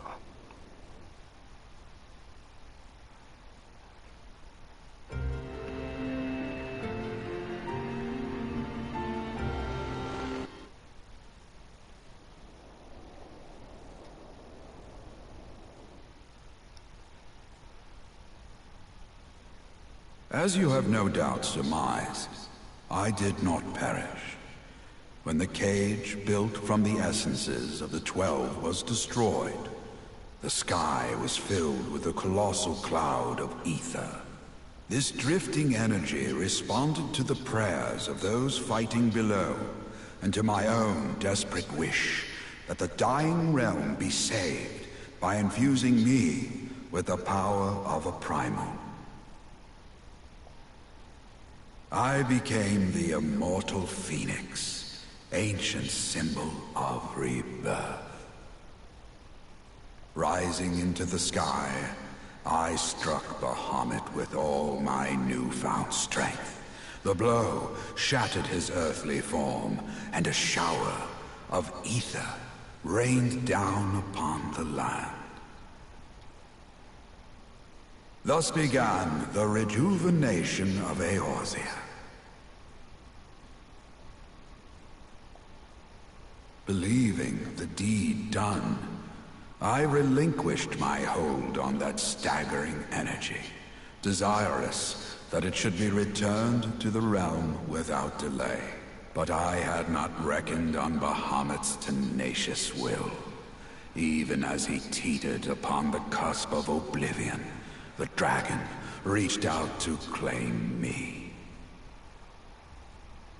Alas, within my vast fading form, enough remained of the Phoenix's energy to offer Bahamut a hold, and he dragged me along in his wake. And thus began your existence as the Elder Primal's thrall. I cannot help but wonder at his will to survive. Though he was all but obliterated, Bahamut found a way to seize the power you surrendered. That would explain why part of his physical form survived to be entombed underground. It would also explain why Eorzea was so terribly warped. Even as the land sought to restore itself, the returning flow of ether was cut off. Very good. When his grip on existence was once again secured, Bahamut did not cease his feast until he had consumed every last mote of ether that yet floated in the air. And still he was not fully restored. You must remember that by this time, much of the freed ether had already returned to the land. That which remained was not sufficient to reconstruct so massive a form in its entirety. But there did not need to be. Not for a being sustained by the marvels of Allegon technology. As long as some piece of Bahamut persists, the coils will seek it out and continue their regenerative task. The fragments of Dalamud appear motionless from the surface, but deep beneath the ground they had been searching, tunneling through rock and soil towards their escaped prisoner. And, as you have observed for yourselves, they found his heart. Warrior of Light, heed me. You must put a stop to Bahamut's regeneration. Whether it be for man or for dragonkind. The question of justice is irrelevant. The Elder Primal will leave naught but a smoldering wasteland for both his children and ours. I beg you to defend Eorzea and guide its people to the future they yet struggle to find. Upon finishing his speech of the calamity, Louisoix spoke directly to us, the party, imploring us that we should stop Bahamut and put an end to his plan of destruction.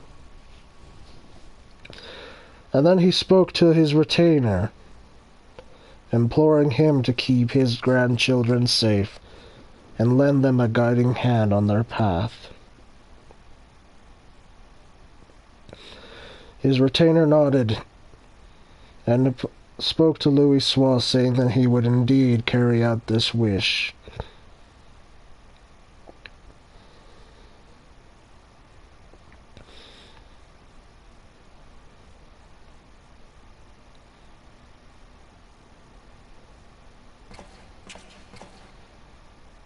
Upon that note, he disabled one of the last remaining coils.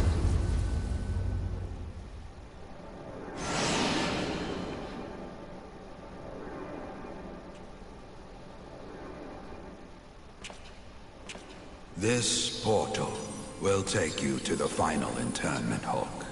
'Tis time for the tale of Bahamut and his part in the calamity to come to an end.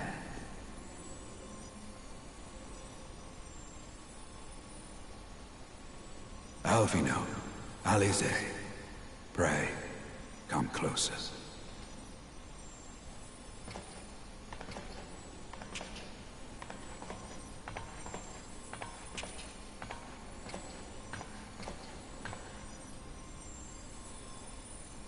Your hopes and dreams must no longer be an extension of mine.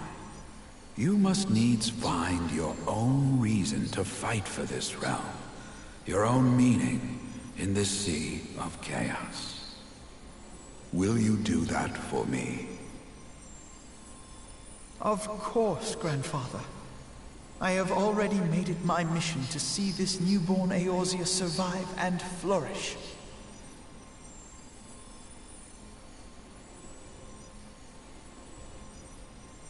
Alize, while I was yet enthralled to Bahamut, you spoke of my faith in man's strength. Know that your words reached me, imprisoned though my soul still was. So forceful was your conviction, I wonder if that belief has not become your own. Perhaps, after all your anger and sorrow was spent, you found something greater within you.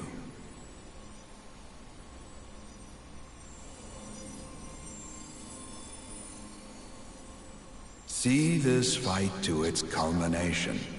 'Tis also your strength in which I have faith.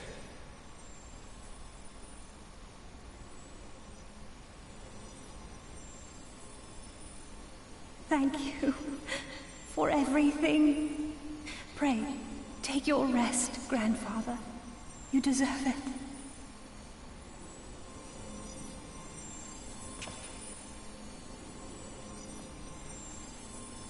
There are records of an art that allowed one to summon the power of a primal from the essence of its demise.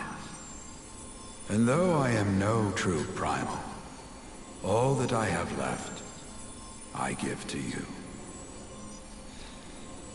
Louisoix was beginning to fade, but imparted us with one last word, and entrusted his 2 grandchildren with the future. His retainer spoke to him one last time before he began to fade away more, saying, "It seems you did not need me after all, old friend, and also that I was not needed here this time to see you put out of your pain and misery.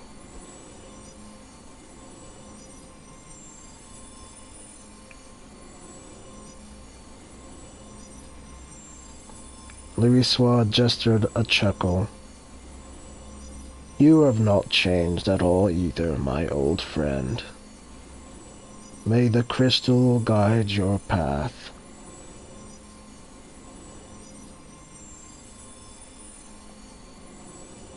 Alphino, Alize, my darling grandchildren.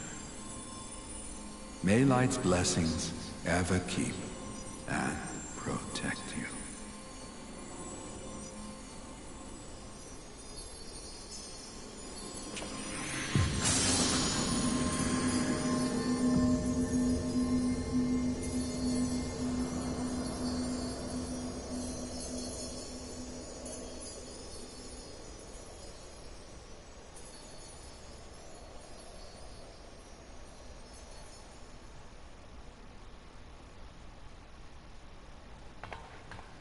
Come, warrior of light.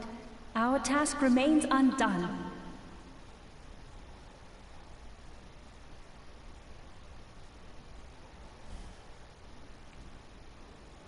With newfound purpose and new strength, the twins elected to finish what their grandfather had started, and we escorted ourselves to the final coil. Louisoix's retainer decided not to go with us this time, however, and decided it was best that he return to Urianger. We nodded, and he thus left the PUD and returned to Thanalan, while we, alongside the twins, continued to press on for the final confrontation that awaits us.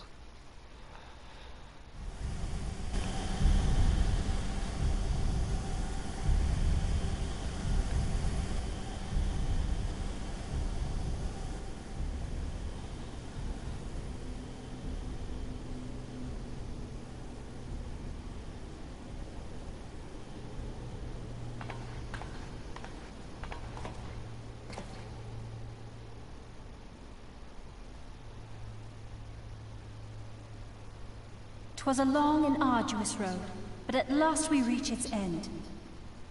Farewell, Bahamut. I banish you back to the ether.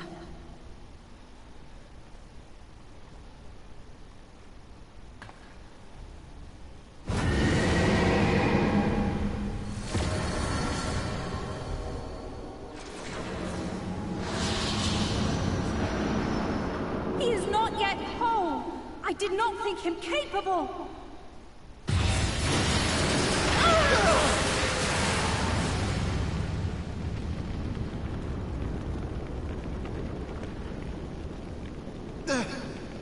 Alize! Alize! As we attempted to shut down the final coil, however, Bahamut resisted us, unleashing a flare against us.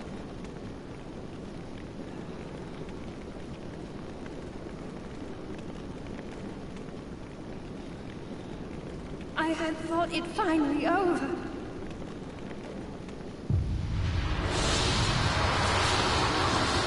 I will not survive another blast.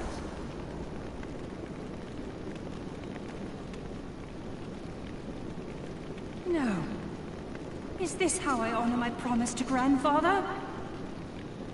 You must needs find your own reason to fight for this realm. Your own meaning in this sea of chaos. Will you do that for me? I will, Grandfather. In fact, I believe I already have.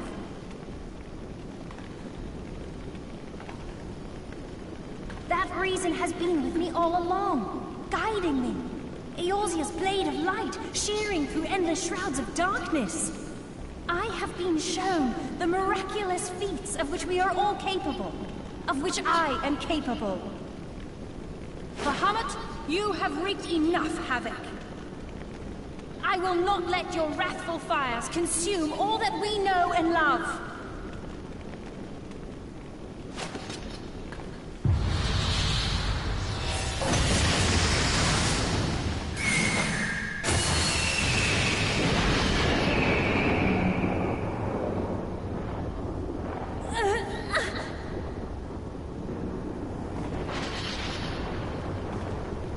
How long I have waited to hear you say that! You have found your resolve at last!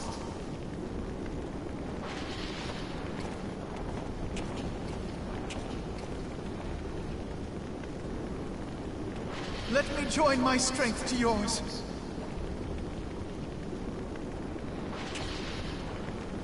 In this place, in this moment, our purpose has become one.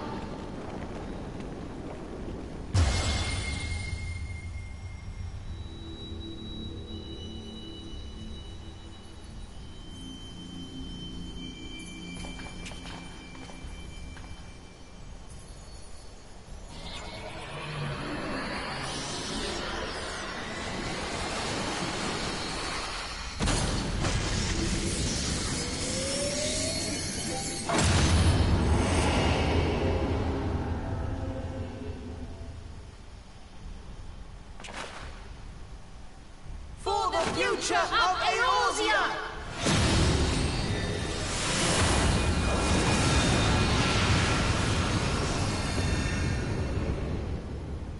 This last task is yours, Warrior of Light. You must destroy Bahamut's crystal core.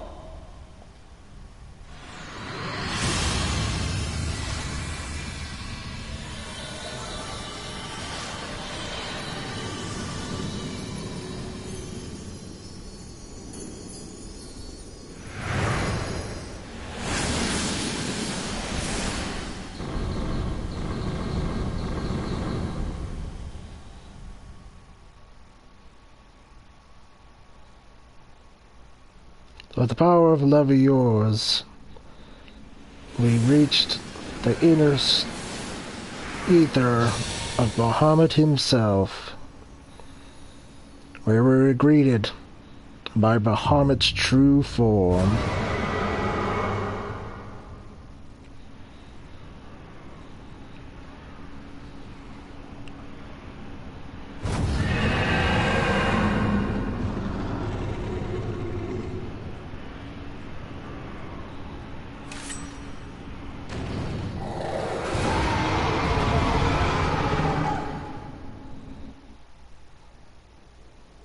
It is here that we fought for our very lives, and pushed against Bahamut's might.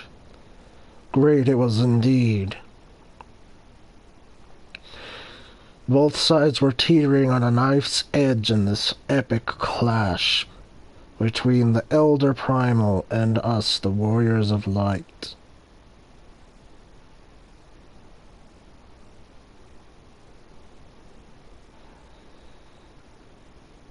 When at last we thought our strength was beginning to fail, we heard Hydalin's blessing reach out to us,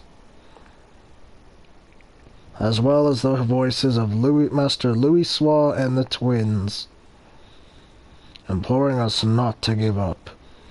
We rose and we struck down Bahamut for good. His ethereal form began to shatter and vanish.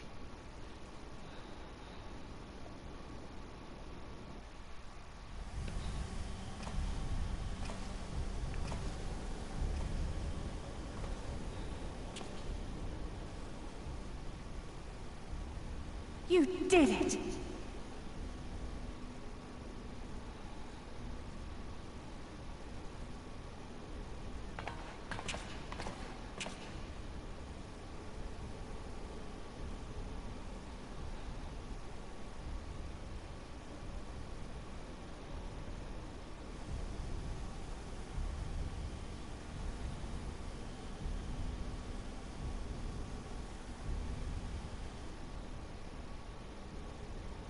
But one task remains.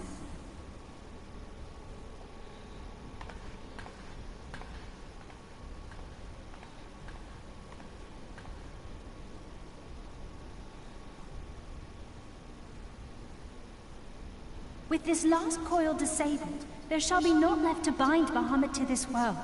His beloved children will finally know peace.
"'Tis done.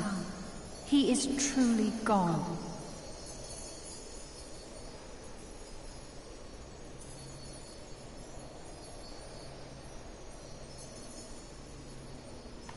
You knew, didn't you? You knew what Grandfather had become.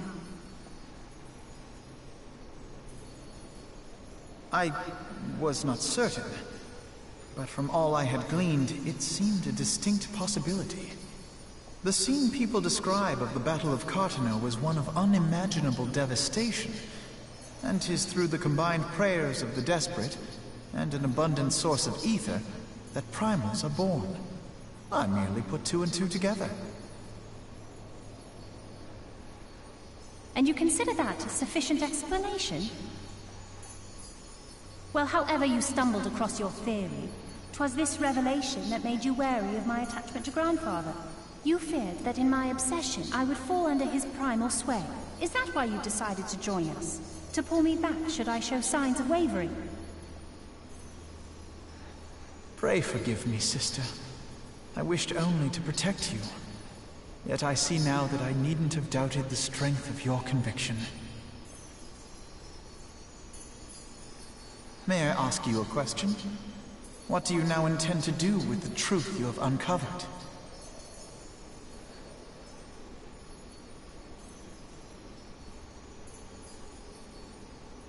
Which particular truth was that, brother? The fact that desperate prayer gave rise to the primal phoenix?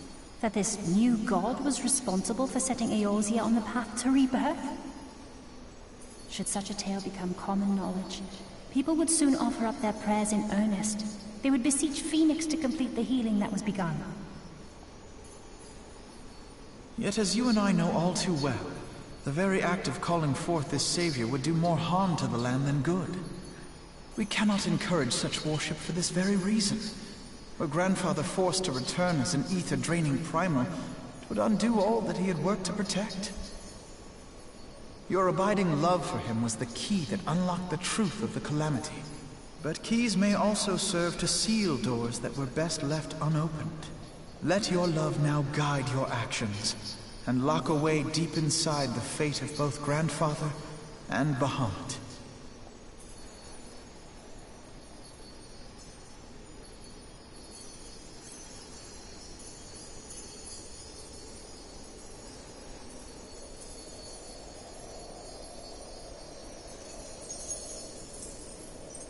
Fear not, Alphino. I understand what must be done. The realm need not know the truth for it to be saved. That the Elder Primal is banished, to return no more. That is enough.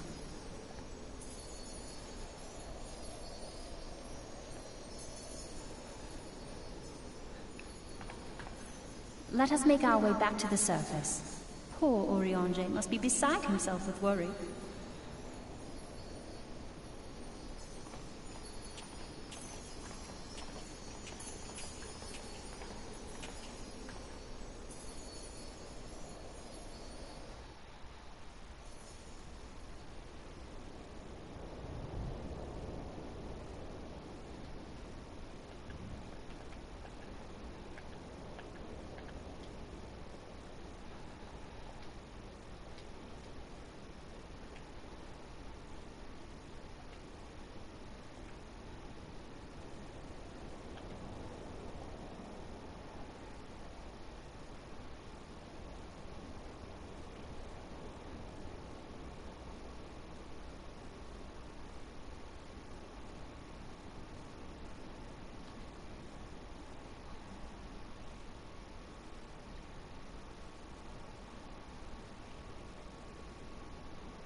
We reported back to Urianger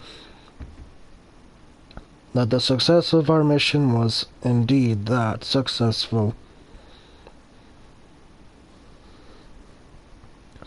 The Elder Primal is vanished and no longer with us. We've earned our rest, he had assured us.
So it was decided in regard to the Alliance that the coils would be locked up and sealed, never to see the light of day.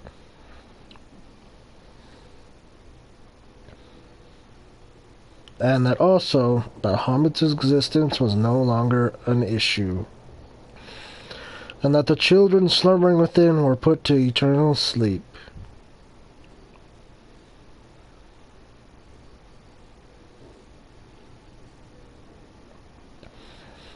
Before departing, however, Alize wished a word from me in private.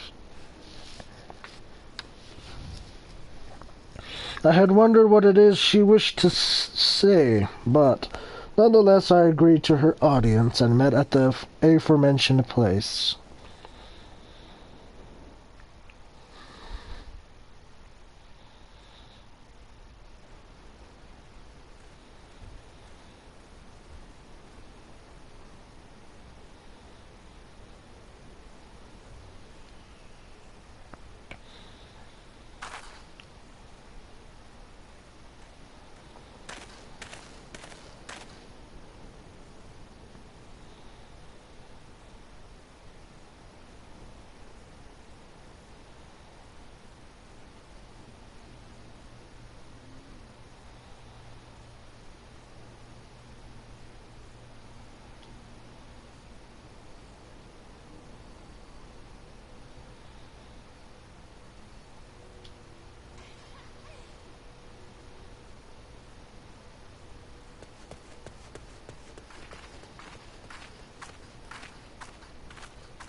Within our private meeting, Alize has shown some maturity and grown.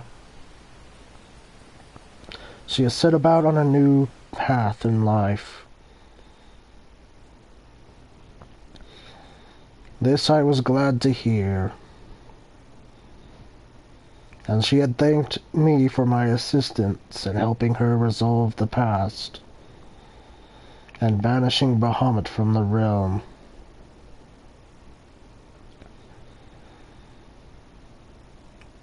We both agreed that we would continue to walk forward getting ever stronger in succeeding in any goals we have set for ourselves. I saw her off with hopes that she would indeed find her purpose in life. And me, I would continue to search for my father and find out the truth of why he left our family behind.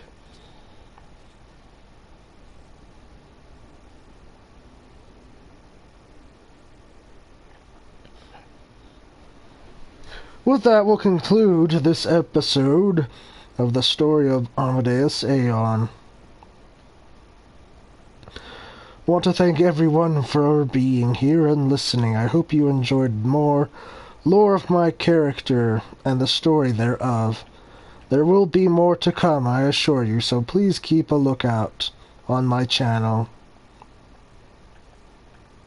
And if should you have any questions to ask, feel free to do so in the comment section below. I will answer them to the best of my knowledge. Until then, please look forward to more videos in the future, etc. You know the spiel, the deal. Take care, and we'll see you again. Thank you, everyone.